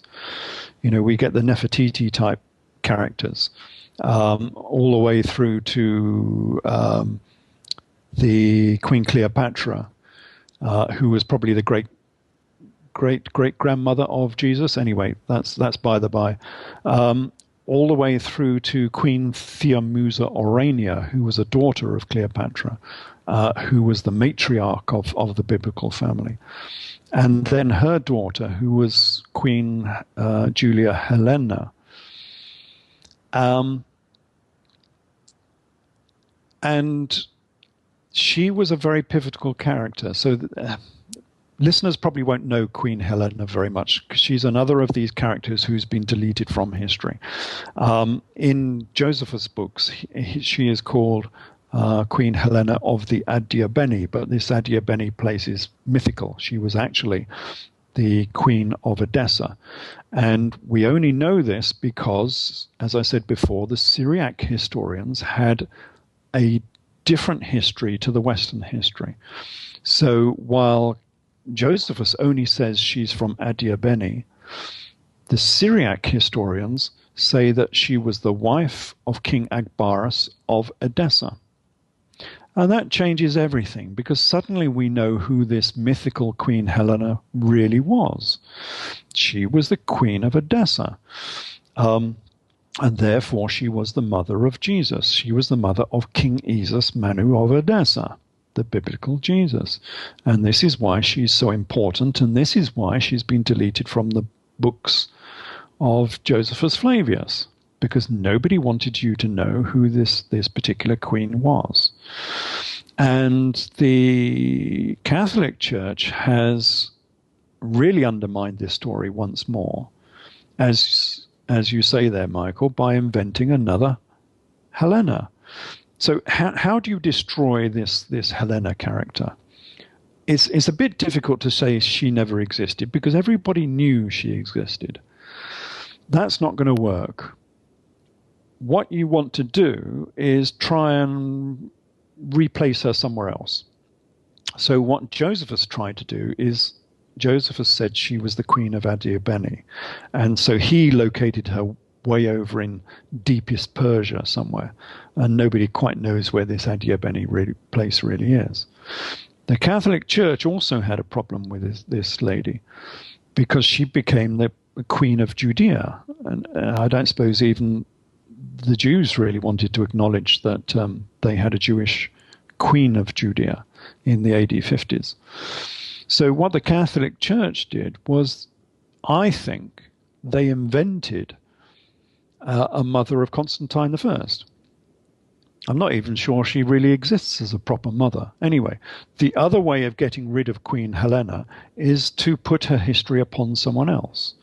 And so they said, the Catholic Church said, that all of these events, this great history of Queen Helena looking for the history of Jesus in Judea, was done by Queen Helena, the mother of Constantine, in the 4th century. And everyone sort of understands that and believes that. And in doing so, you lose the history of the true Queen Helena, who was a 1st century queen, as I say. She was the wife of King Agbaras. She was the mother of King Esus. And she did much the same. She went to Judea as the queen of Judea, and she went to look for, as it were, the history of her son. Although she wasn't looking for the history of her son, because her son was still alive, she went down to Judea to see how her son was getting on. Because the whole point of the policy of this family was to take over Judea. So she had sent her son down to Judea to become, as it were, a prince of Judea, and to ingratiate himself into the administration of Judea, to become like the high priest of Judea, and to begin the takeover of Judea. And she obviously came down to Judea to see how he was getting on. And while she was there, she built the biggest palace in Jerusalem, belongs to Queen Helena, and the biggest tomb in Judea belongs to Queen Helena. And there's a funny little story about that, actually, because I went to, I'm not sure if I mentioned this before, but I went to Israel to do some of this research, and you get these interviews as you come through immigration, and they said, "Why are you here?" And I've said, "I'm looking for the history of Queen Helena." And they said, "Who's that?" And I said, "Well, she was the Queen of Israel in AD 50. And they said, "Nonsense, you're talking rubbish. Why are you here?" Well, they were being a little bit picky about me because I had all these stamps for Tunisia and Syria and Jordan in my passport, which didn't go down too well. So they wouldn't believe me that a Queen Helena existed. So we had to go onto the internet eventually and Google up Queen Helena, and suddenly there she was. And they said, oh, well, she does exist, obviously. So even within modern Israel, they don't acknowledge Queen Helena as being a historical character. So within the education system, obviously, they don't acknowledge her. There is no statue to Queen Helena in Jerusalem, despite the fact that she saved the whole of Judea from starvation in AD 47, despite the fact that she provided all of the furniture for the Temple of Jerusalem, including the solid gold menorah, was donated by Queen Helena. And despite her having the biggest tomb and the biggest palace there, she's not acknowledged as being a character from Judea. So if you go to where they're doing the dig now for the palace, which they discovered only a few years back, the big notice there for all the tourists doesn't mention Queen Helena. She's been airbrushed from history. And if you go to the tomb, which is the Tomb of the Kings, just north of Jerusalem, it doesn't mention Queen Helena. And a strange thing about the tomb there, actually, the tomb is on French territory. Not quite worked out why it's on French territory, but there we go. There is one part of Judea which is still French and still flies the French flag, and that is the tomb of Queen Helena, which is just about a kilometre north of the old city of Jerusalem. Why is it French still? I don't really know, but it does seem a little bit coincident that this is the central character within all of this history I've been digging up, and her tomb is French. Strange, but true. And they did when they repainted her in at the time of Constantine as his wife. They brought the Jesus thing with it, because wasn't she the one who was meant to have the authentic piece of the cross, or even been at the crucifixion? Yes, that's exactly what she was doing. She went to Judea to go and search for the history of Jesus, which is exactly what the original Queen Helena did when she was searching for the life and times of her son. And so, yes, they've directly connected her to the Jesus story, but they've also directly connected her to the Arthurian story, because, of course, some of these Arthurian histories tend to link Arthur as being the grandson of Constantine I, because if you read Monmouth, he can be a bit confusing at times, and if you read it very quickly, it looks like King Arthur was the grandson of Constantine I instead of Constantine III. And so you will find many historians, modern historians, who actually link King Arthur directly on to Constantine I. So you've got this dual link here between the Jesus character being connected to Constantine and also the Arthur character being connected to Constantine as well. And that's why this confusion has occurred, because there is confusion between the two Helenas, between the mother of Jesus and the mother of Constantine I. And that confusion is deliberate. There's another deliberate confusion which I think is quite fun, and it proves how these manuscripts were put together and what they're trying to do. And that was the history of the African army in Ireland that attacked England. So this is like 4 generations after King Arthur. So we're talking about 7th century, 6th century. And there was an African army in Ireland, 160,000 strong, which attacked Britain. And you've got to think, hold on a minute, what's this? What's this talking about? This is not real history. But the giveaway came because I'd already written the Mary Magdalene book, Princess of Orange. So I knew this history already, and it struck a chord immediately as I read it. The leaders of this African army were Gormand and Isambard. And where does that come from? Well, there is a French chanson, a troubadour's song, very much like Arthurian history, called Gormand and Isambard. But this manuscript, Norman French manuscript, is not about an African army in Ireland. It's about an African army in North Africa and Spain invading France. It's the Muslim invasion of France in the 8th century. That's what it's talking about. The invasion that ended with the defeat by Charles Martel. How does this link itself into Arthurian history? Well, it's linked through Wolfram von Eschenbach. So Wolfram wrote two great stories. One is Parsifal, which is his complete history of Arthurian legend. And the other is Wilhelm, which is his great history of the Muslim invasion of France in the 8th century, the invasion by Gormund and Isambard. And so the two are inextricably linked. Why has Geoffrey of Monmouth included this in Arthurian history? Because these books were part propaganda as well as being a history of Jesus. This was the era of the Crusades. Wolfram himself was a crusader. He was a knight. Geoffrey of Monmouth was just 5 years after the Templars had been ratified by the Catholic Church. There was a call to arms at this time for people to go on the next crusade.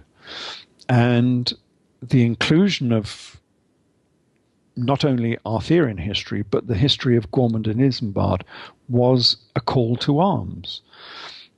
Gormund and Isambard had been defeated firstly by Charles Martel and then secondly by William of Orange, the original French William of Orange, who kicked the Muslims out of France and then eventually, many centuries later, out of Spain. This was the same part and parcel of the same call to arms, that this is the Crusades and now we must go to the Middle East and kick the Muslims out of Christian Near East, because all of the Near East had been Christian, and all of Turkey, all of Syria, all of Jordan, all of North Africa had been Christian.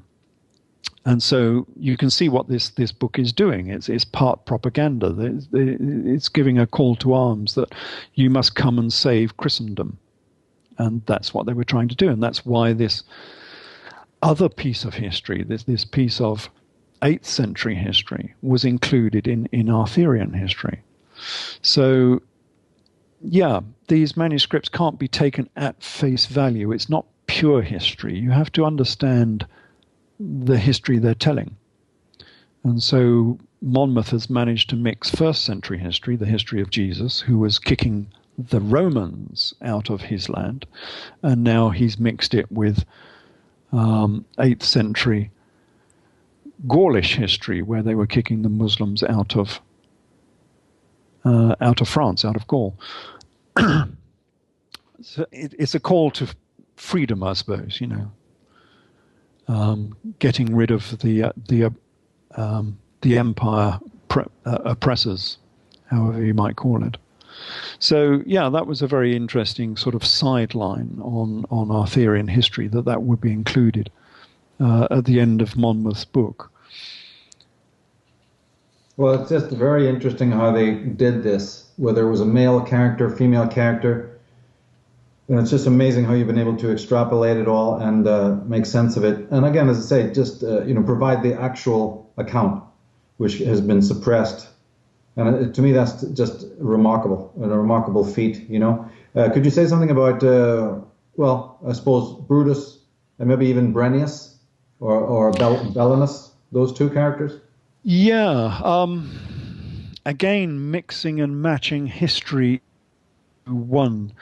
So this is at the beginning of Monmouth's book. He gives the history of Brutus going to Rome, and linking that into British history as well, because he says that Brutus ended up going to Britain.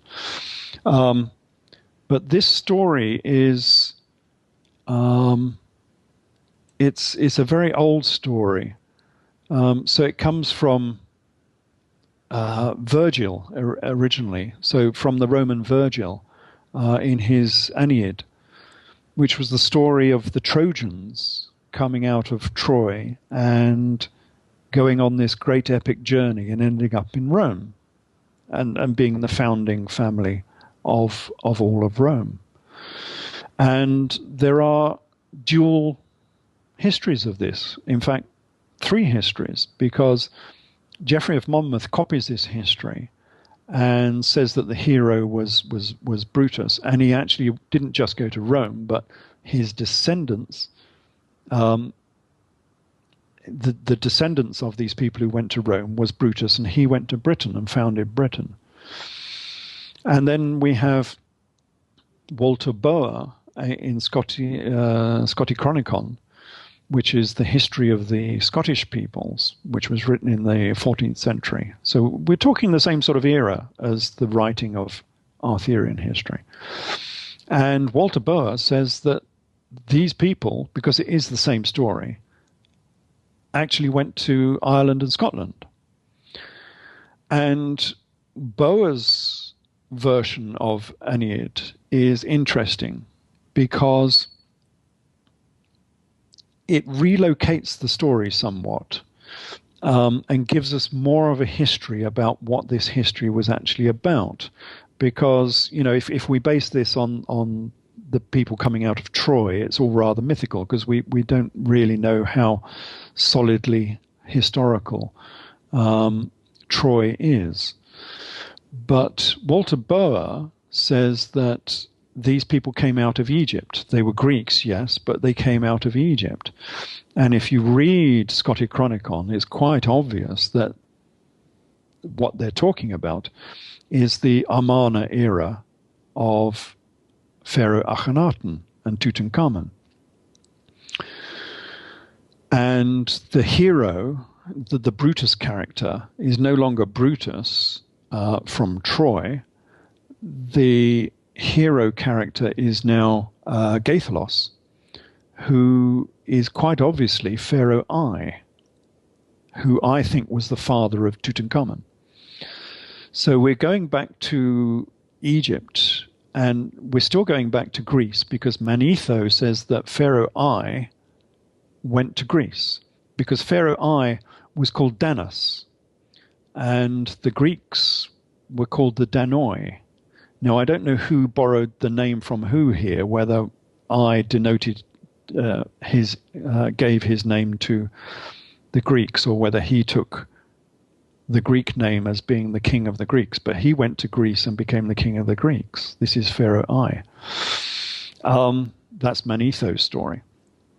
But it's interesting that Boer should have chosen the only time, really, within Egyptian history where there could have been an exile of a pharaoh of Egypt from Egypt to sail to Spain and then round to Ireland and Scotland. How did he manage to do this? Because the history of Akhenaten and the Amarna era was destroyed. It was deliberately erased from history, a bit like we're talking about the Jesus history was deliberately erased from history. The history of Amarna in Egypt was also erased. It was erased from all the monuments. It was erased from all the manuscripts. And they didn't even refer to him. He was called the heretic king. No one would even mention his name, Akhenaten. So how did Walter Boer in Scotland in the 14th century know the history of the Amarna era?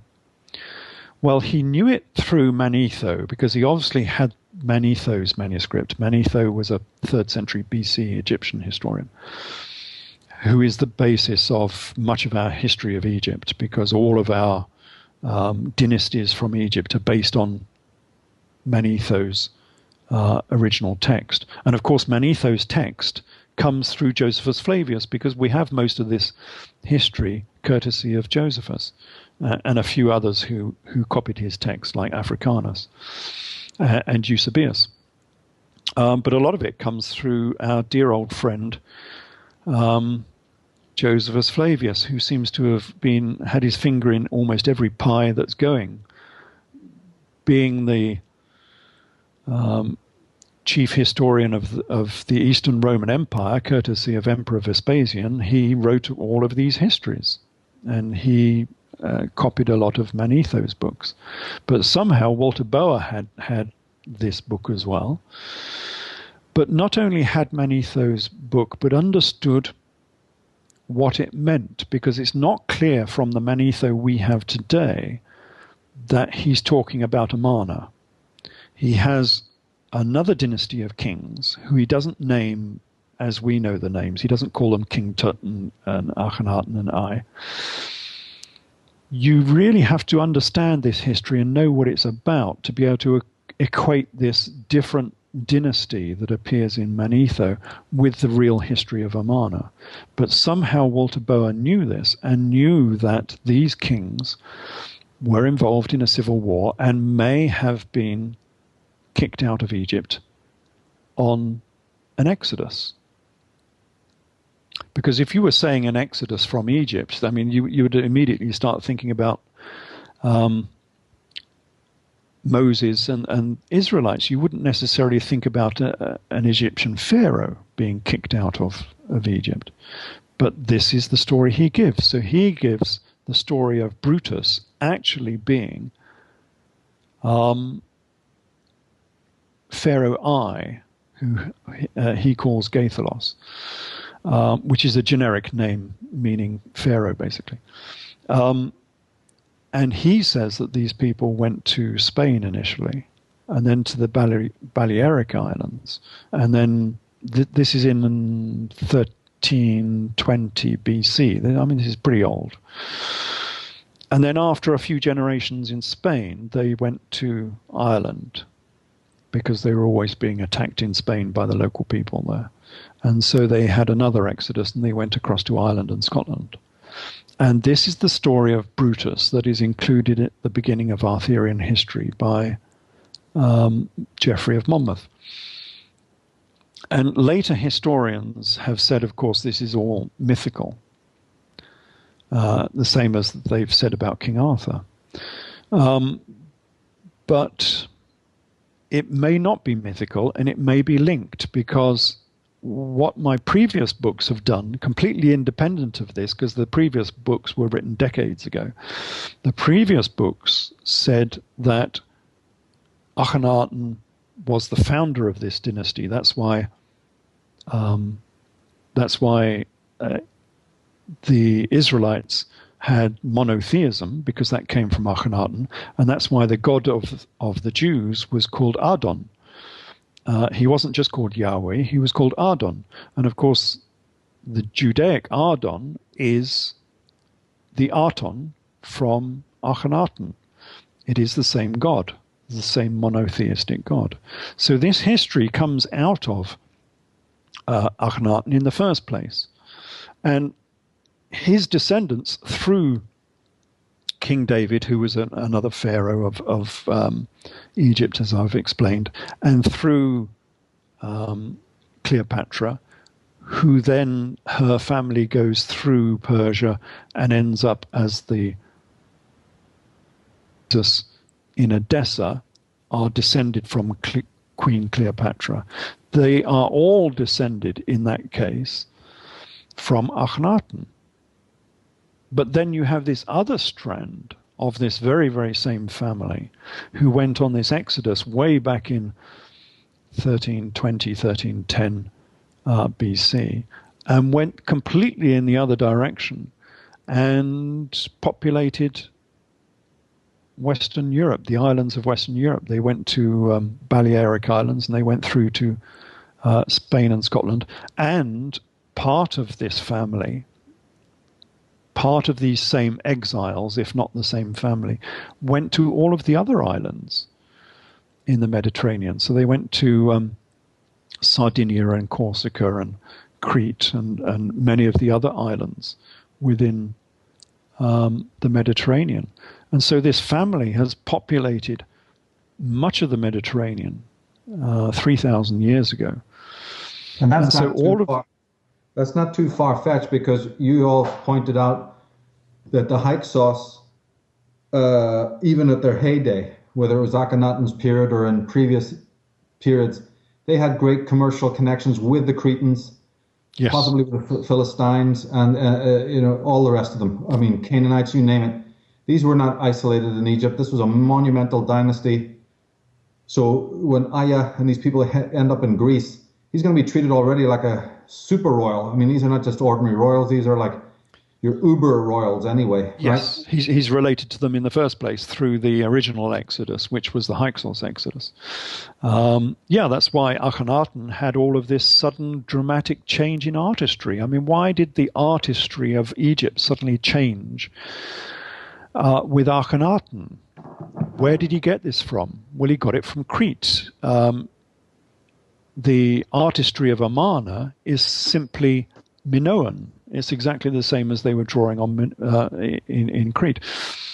Why did he have a liking for this alternative art? Because his family was linked to the Minoan Empire.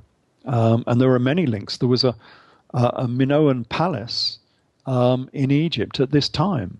They actually established a palace in Egypt with the same artistry. And of course, Akhenaten came from the north. He came from where this palace was. And so he would have been exposed to this radically new artistry from his very youth. And that's where it all came from. So yes, they were linked even before the Amarna era. These families were linked across many of the regions in the Mediterranean, and especially the islands. And this is why they had the Sea People invasion. You know, historians scratch their heads and wonder, why did all of the islands of the Mediterranean suddenly think it would be a good idea to gather themselves together in a great armada and attack Egypt? Why would they want to do that? Well, because they were related. They were the previous exiles who had gone on these exiles from the original Hyksos Exodus and also from the later Amarna Exodus out of Egypt, who had populated all of these islands, taken over these islands, maybe taken over indigenous peoples on those islands. But anyway, even if they didn't, they had expanded and created populations on these islands. And why did they want to go back and attack Egypt? Because that's where they came from. They were just trying to retake their original homeland. And that's why the Sea People invasion of Egypt happened, which was during the reign of Ramesses III. This was, when was Ramesses III? It's about 12 something. Yeah, the 19th dynasty starting around, 12. Yeah. So, yeah, I'm just looking it up here. 1178 would be the Sea People invasion. So just to clarify again, for people who have no clue about this Egyptian tie-in, when you talk about Aya and Ankhesenaten, I believe is his female companion, according to you, but whether it was Gaithlos and Meritaten, i.e. Skoda, yes, or Danas, as you say, there's different renderings of this. It's deep into the Irish, the earlier you go into the Irish annals, they're into this. But whether regardless of the names and all, you are talking about already after the fall of Akhenaten, right? So Aya and Ankhesenaten, yes, are leaving just after. That Exodus is the Exodus. That's the first thing to make. It is the Mosaic Exodus of the Levites, by the way, just for anybody who didn't quite, yes, connect those two things. And secondly, it is after the fall of Akhenaten, who's, as you said earlier, his name was blackened. He was the heretic king, the leper king. And therefore, these characters are leaving partly because they're persona non grata. And then later on, as the Sea People invasion is a sort of a benighted attempt, isn't it, with their sort of relatives, cousins, allies, to try and seize Amarna again, because they just didn't let up, did they? No, it was a continuing battle. It's a battle that probably continues even to this day. Who knows? So it was after Akhenaten. So Akhenaten probably went on an exile himself, because, of course, there's no evidence of Akhenaten's death in Egypt whatsoever. So it's quite possible that him and Nefertiti also went on an exodus. And then his throne was taken over by Tutankhamun, and then by Pharaoh I, who I think was the father of Tutankhamun, but that's by the by. And then, of course, we don't know what happened to I either. And it's only through this alternative history, this alternate Scottish history, mm-hmm, who says that I did not die in Egypt, but he went on an exodus as well, and it was a big organized. This wasn't a flight of people escaping Egypt. This was a big organized exodus, and the reason was the people said, as it clearly states in Scotti Chronicon, if you do not leave, your people will be destroyed. So we suggest you leave. And so they organized this exodus. So this was a great organized event with 60 or more vessels, and they all went off voluntarily, as it were, or they were coerced, of course, with all of the equipment and people they would require to set up a new civilization. And this has happened before. This happened on the first Exodus. The Hyksos Exodus was also a controlled exodus where they gathered together all of the equipment before they went. So this has happened on numerous occasions. Queen Theomusa did it as well from Persia when she was kicked out of Persia. Theomusa was the daughter of Queen Cleopatra, who ended up as a Persian queen. And she was invited to leave because they didn't want her anymore. And so her exodus, when she went to Edessa, was also a controlled exodus where she took everything she required. And that's why Edessa became so rich. Because I was thinking, first of all, she had been exiled from Persia, and that's why we have this gospel story about this illustrious queen giving birth to a prince, Jesus, of course, the King of the Jews, in a stable, because they had no money and they'd just been thrown out of the country. But then it transpired, of course, that this was an organized exodus. And yes, they might have been in a stable because they hadn't had time to build their palace yet, but they actually went out of Persia with half the Persian treasury. And that rather puts a different spin on the topic. That is why Queen Helena was the richest woman in Judea. That's why she was able to have the biggest palace and the biggest tomb in Jerusalem, and why she was able to purchase the solid gold menorah, which was supposed to be the most expensive artifact ever made, and at that time. Many of the Renaissance paintings of the time, I don't care if it's Mantegna or any of these other guys, they're meant to be sitting in this barn, and she's got a crown on her head. She's got these exotic velvet robes. Yes. You can see these slippers and the menorah and all this wealth that they happen to be just tagging along with them. Yeah, I mean, is somebody trying to tell us something?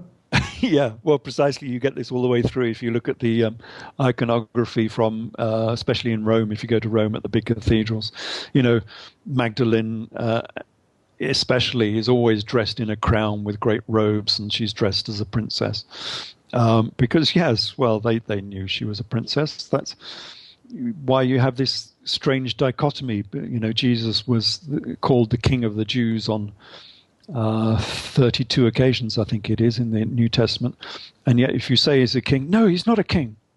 Well, why does it call him a king then on 32 occasions?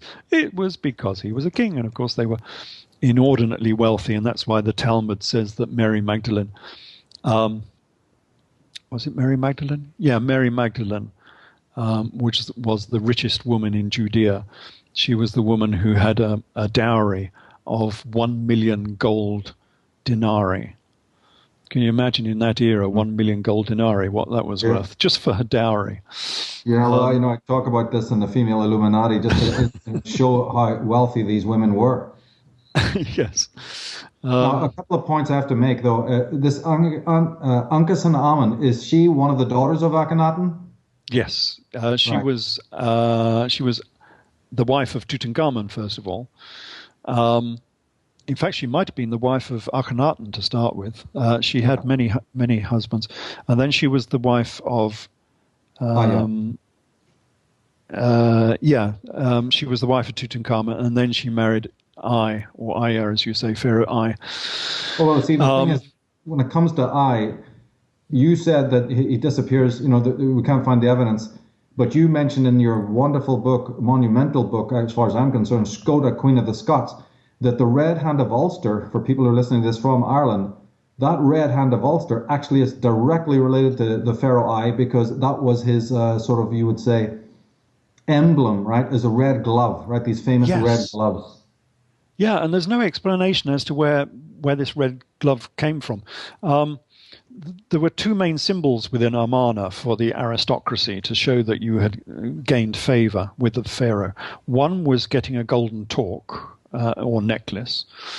And of course, you have exactly the same golden torques in Dublin. If you go to Dublin Museum, they've got a wonderful array of gold torques, which nobody knows where they came from, but they're very, very old, because Ireland never had an indigenous gold manufacturing facility. So where did these gold torques come from?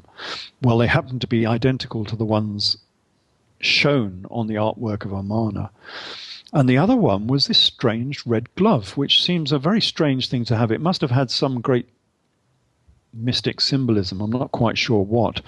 But when he wasn't a pharaoh, so before he was a pharaoh, he was the prime minister under Akhenaten. And when he was given rewards for, obviously, his great favors, he was given a great hoard of these torque necklaces, and he was given a pair of red gloves. And great fuss is made of these red gloves by all his attendants. So they must have had some really deep meaning and symbolism to them. Not quite sure what it is. But yes, we have this strange fact that these symbols are then become symbols of Ireland, where the red glove is the central symbol of Northern Ireland. And we also have the fact that I was called Danas by Manetho. This is by an Egyptian historian, nothing to do with Ireland. He was called Danas, and he went to Greece, who are the Danoi. And of course, then you go to Ireland, and the mythical founders of Ireland, and you'll know more about this than I do, were the Danoi. So perhaps you could fill us in on the history of them a little bit. Well, yeah, and the original symbol had 3 drops of blood under the red glove. That's right, yes. Technically is a symbol of the O'Neills. So the O'Neills are always known to have been Illuminati, or, but of course the connection is to the Egyptian Atenists. But then these 3 drops of blood attended the symbol, right? And you said that those were the symbol of Osiris. I can't remember exactly what those are. Yeah, that was a tentative suggestion. I'm not sure about that, but it was a tentative suggestion. It's interesting. It's very, very interesting, yeah, that connection through the O'Neill, not just them, but so many other clans of Ireland, the Ardrí, the High Kings of Ireland, are connected to these Atenists by way of these people we're talking about now. So that is of inordinate interest to me, particularly the women, be it Anka Sanaman or Meritaten or Nefertiti, who always look Western. Her physiognomy is, Western in that instance. So the Amarna dynasty is connected to Cretans, is connected to people from the West. There can be no doubt about that, even though that's been highly suppressed. But and the women too, because what was the famous woman from mythical woman to go in Ireland along with the Danoi? Was it Yeah, which is the same name again as in Amarna, because Queen T was the great matriarch of the Amarna regime. Oh, yeah, you're talking about Tia Tefi. That's right. Yes, that's the one. Yeah, exactly. Unbelievable, huh? Yeah, same names again, yeah. There do appear to be links which suggest that this history by the Scottish history through Scottish Chronicon is correct. There are all these pointers and links that indicate that what is being told, which is assumed to be mythical because no one can believe that this strange story can possibly be true, all these links seem to indicate that it is. And I like the other ones that I looked at as well, which were the great round towers and the great boat tombs. So if you go to the Balearics, which is where these people are supposed to have gone first of all, you will find stone round towers, truncated round towers, which are obviously, they're not defensive. They're obviously symbolic in some fashion. They're like churches, but they're strange artifacts and they also have boat tombs, which are quite obviously ossuaries. So that's where you would put your dead to rot, and then you gather up the bones like they do in Judaic custom. But if you go to Ireland, of course, you get the same round towers, and you get the same boat tombs.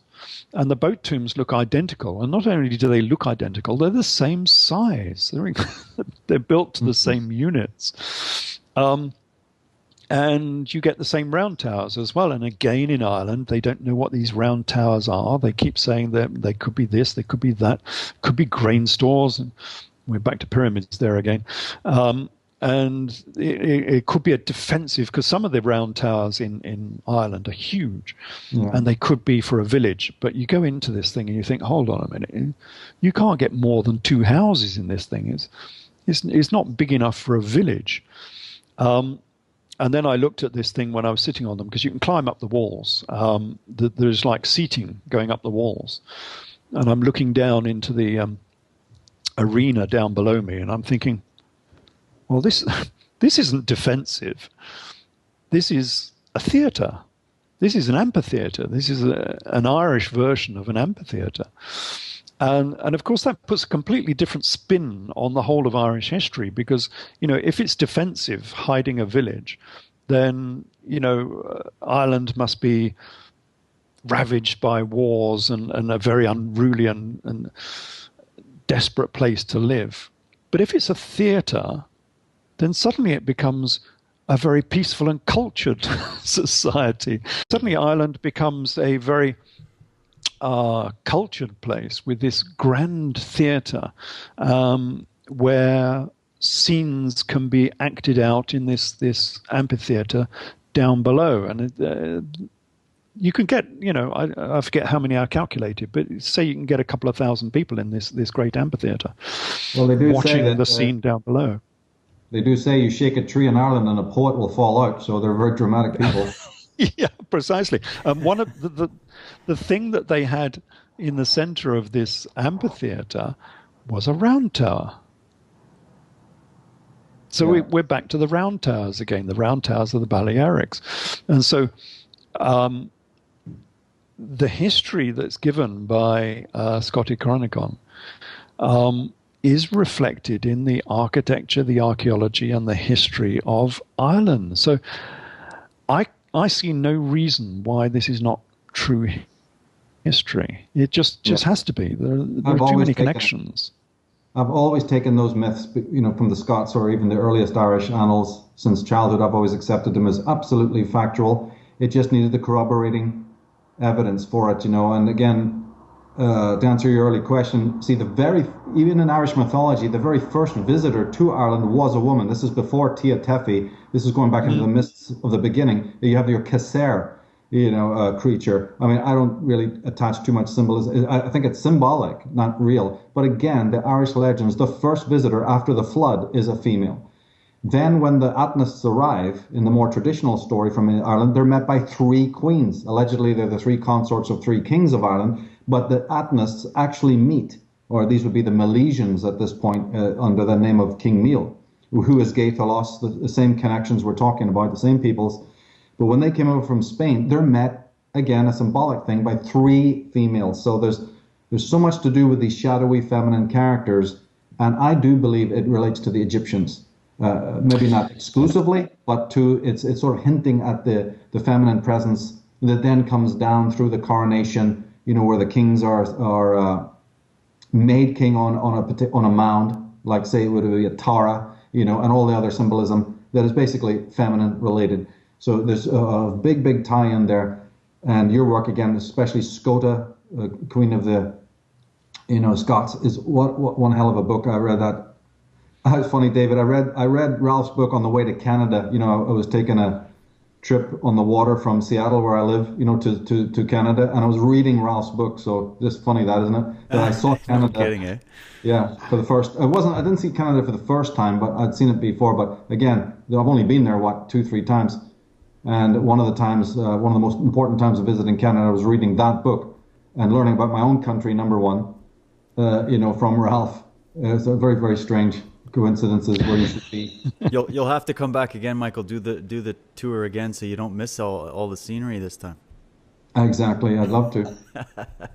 Well, I'm only in Seattle, so I mean it's strange that I haven't been there more, you know. Yeah, yeah. Well, I got to get up to Seattle myself, but well, anyways, gentlemen, I mean, how about we just do a couple finishing thoughts here, just to wrap this up? I think this has just been a tremendous amount of information to for people to digest and go over, and we'll also be throwing in some links into the description field of this video. But Ralph, maybe we'll just kind of throw it over to you quickly, just to sort of add any finishing touches you'd like to throw in there. Yeah, I suppose the one thing we haven't really talked too much about is the links between Arthur and King Esus of Edessa. How is he linked? Well, there are many links, but let's just have a look at a couple of them. The first obvious one is in Wolfram's book, Parsifal. And Arthurian history is not as you think. So we have this wonderful idea about Arthurian history with the Castle Camelot. But Eschenbach starts his history of King Arthur in Mesopotamia. Yeah, good place for an English history, of course, a British history.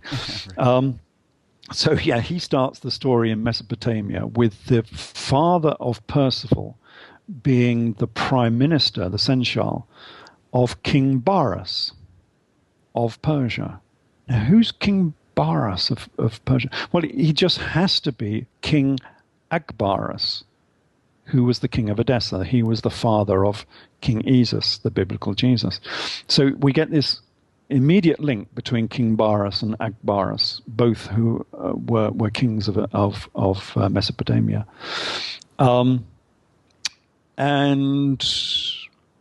Another one. We later on in Arthurian history, Arthur is fighting against the Romans, and of course there were no Romans in the 6th century in Britain when all of this was supposed to have happened. The Roman Empire, the Western Roman Empire, collapsed in 480. So there were no Romans. But in Arthurian history, he's fighting the Romans. And one of the major kings he fights is King Claudius, who in some senses is the Roman emperor, because his kingdom in Rome runs from Judea to Gaul. Well, that's pretty much the whole of the Roman Empire.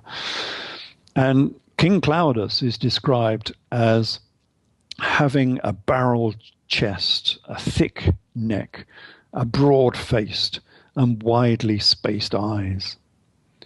Well, if you go and have a look at a bust of Vespasian, you'll see exactly who he's talking about. And him and his son, because he has a son, of course, just as Vespasian has a son who is also a commander in the same war. All of the events of this is quite obviously based upon the Jewish revolt as narrated by Josephus Flavius. So, yeah, we have another direct link there between Arthurian history and the history of King Esus of Edessa, because King Esus of Edessa was the leader of the Jewish revolt. That's given in not only in Josephus' works, but also in the Syriac historians say the same. So, yeah, there are lots of links there. We get the same 40-year chasm. And I think in the last talk we were giving, there was great emphasis on this 40-year chasm between biblical history and real history. So biblical history says that Jesus was alive in the AD 30s. And real history that I've identified from my books shows that he was actually alive in the AD 60s and was the leader of the Jewish revolt. He was King Esus of Edessa. So we have this 40-year chasm between what the Gospels are saying and what real history is saying. And Arthurian history does exactly the same. We get the same 40-year chasm because it's trying to explain the same story. And so the main character through all of Arthurian history is Joseph of Arimathea, the person who took Jesus down from the cross.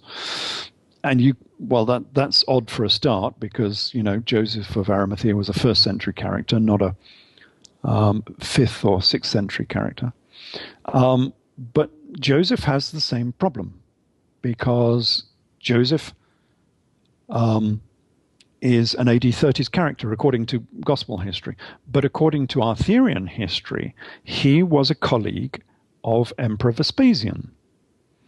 So how do you get Joseph from the AD 30s up to the AD 70s? Well, in Arthurian history, there's a couple of ways they do this, but one of the funniest ones is they make him go to sleep for 40 years. So he's in prison, he goes to sleep for 3 days, and he wakes up and 40 years have passed, and he doesn't realize. And he still looks exactly the same as he did 40 years ago.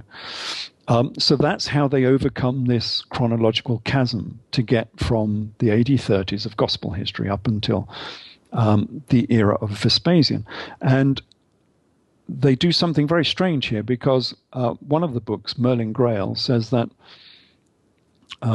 Joseph of Arimathea was the colleague of Emperor Vespasian, and he was the traitor who sold Jesus to the Romans.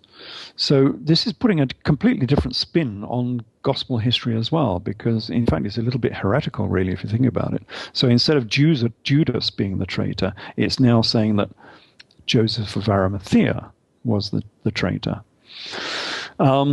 So you can see the great dichotomy we have here between Arthurian history and what Gospel history is saying. It's the same story, but it's a different version of that same story. It's giving a different era, and it's giving heretical details that you would never have in a Gospel. And it's linking it directly with Arthurian history, because Joseph of Arimathea is the great hero of Arthurian history. And Arthurian history muddles the two. So Sir Galahad is either the son of Lancelot, or he's the son of Joseph of Arimathea, with like about 500 years between the two of them. But that seems to get lost in the story, and you just have to sort of try and get around the fact that you've got these different characters in different eras, and they are actually the same character. So yeah, time and time again, you will find that this is actually a first century story. And Arthur is a first century character. He is King Jesus. He is King Jesus.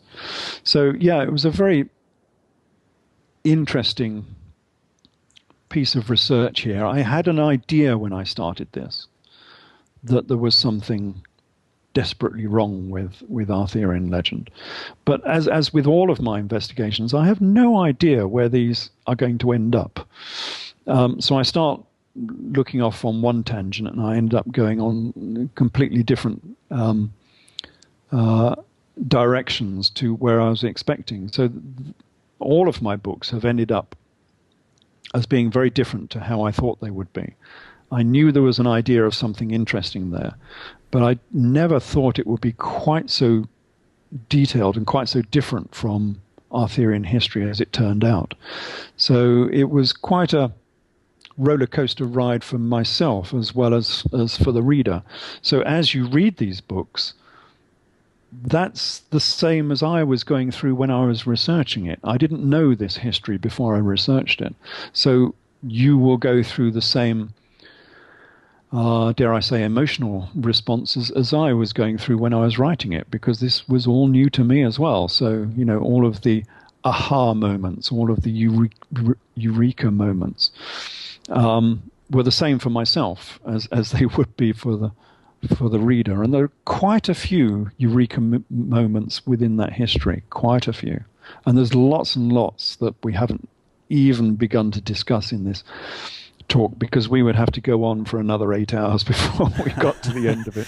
Well, and you know, Ralph, and I don't funny, think you're going to be there for that. You're also piecing this together with just, you know, the remnants that we have left. And I mean, even you were mentioning earlier about how that one area was destroyed by ISIS, and you know, we're seeing that right up to the present day, our history it's harder and harder to dig down and find out the true roots about what's really gone on. And then you take into consideration all of the book burnings and all of this, sequestering of information. And, as Michael and myself have discussed in other shows, there are other elements of possible conspiratorial elements throughout history that are impeding some of this. And, people can think about it how they wish, but really just, Ralph, the fact that you were able to bring some more light using many of the sources that are still there and available and that people should be looking at, that we can actually put together some kind of a tapestry here. We can actually get some insight into our history, because it's clear that the history we've been given is essentially a load of bollocks. So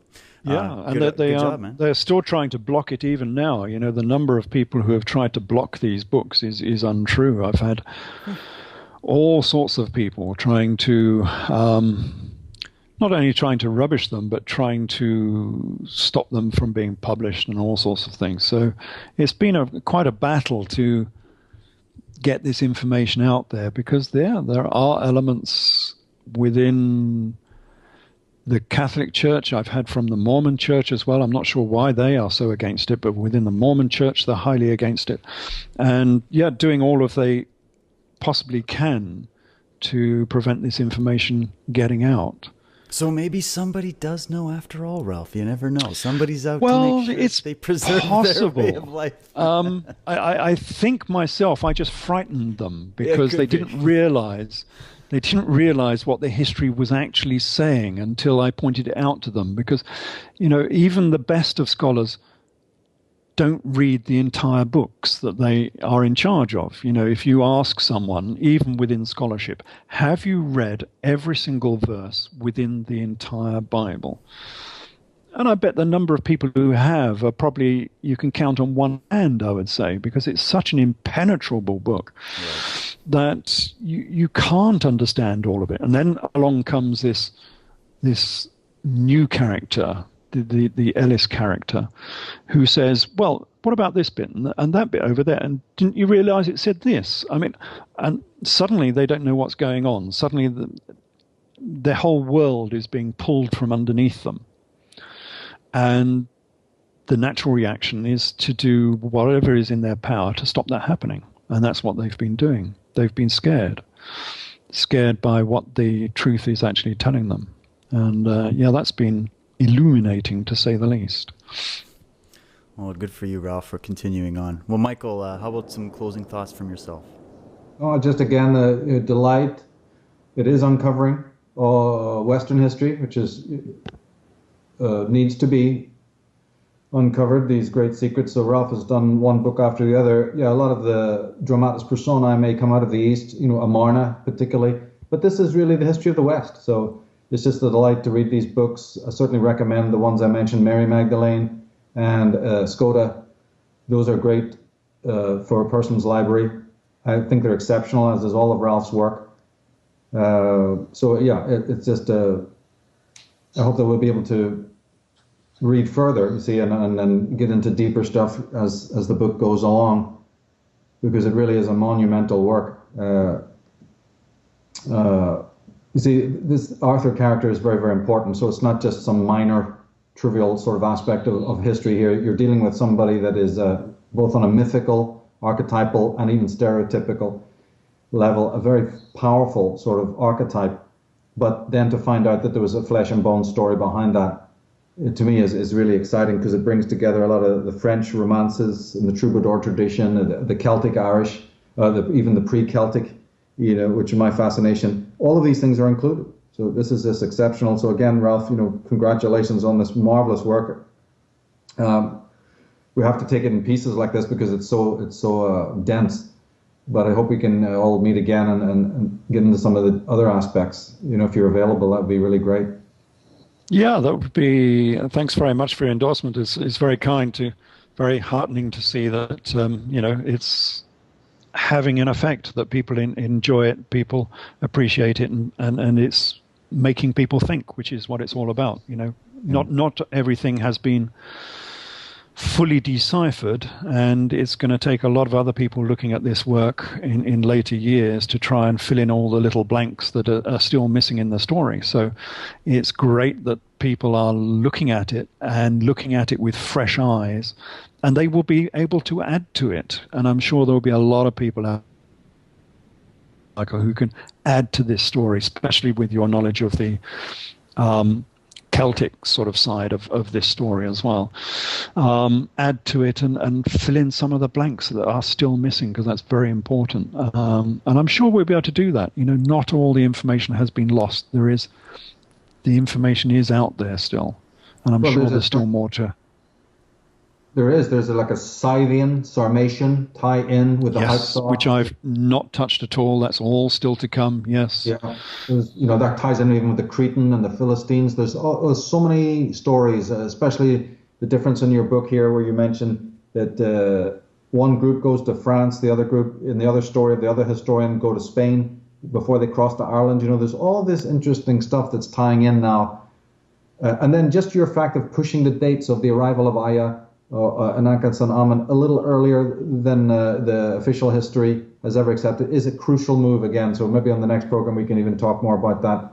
But again, just a stupendous work, Ralph. You know, I can't admire it more. It's great to be able to talk to you about it with David as well.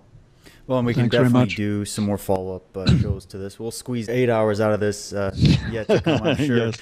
And I'm sure, Ralph, you know, you've got more projects coming up as well, so we'll keep following up. And Michael, same with you. So I just want to say it was an absolute pleasure and privilege. I really was just sitting here as a student, just listening, and you know, as someone who follows both of your work, it's just incredible to be able to actually converse with you. And I think it's great also for the audience to see the two of you shooting it back and forth a little bit as well, to bring more context into both of the works that you have both brought forward. So I have a deep sense of gratitude for the work that both of you have done, and I definitely look forward to what's to come next. And I want to say also thank you to those that have listened and tuned in and supported this show and supported the work. We're going to add all the links, the websites, and descriptions into the video, and definitely stay tuned for more. So thank you all for listening in, and we will catch you on the flip side. Thanks very much, David. Thank you.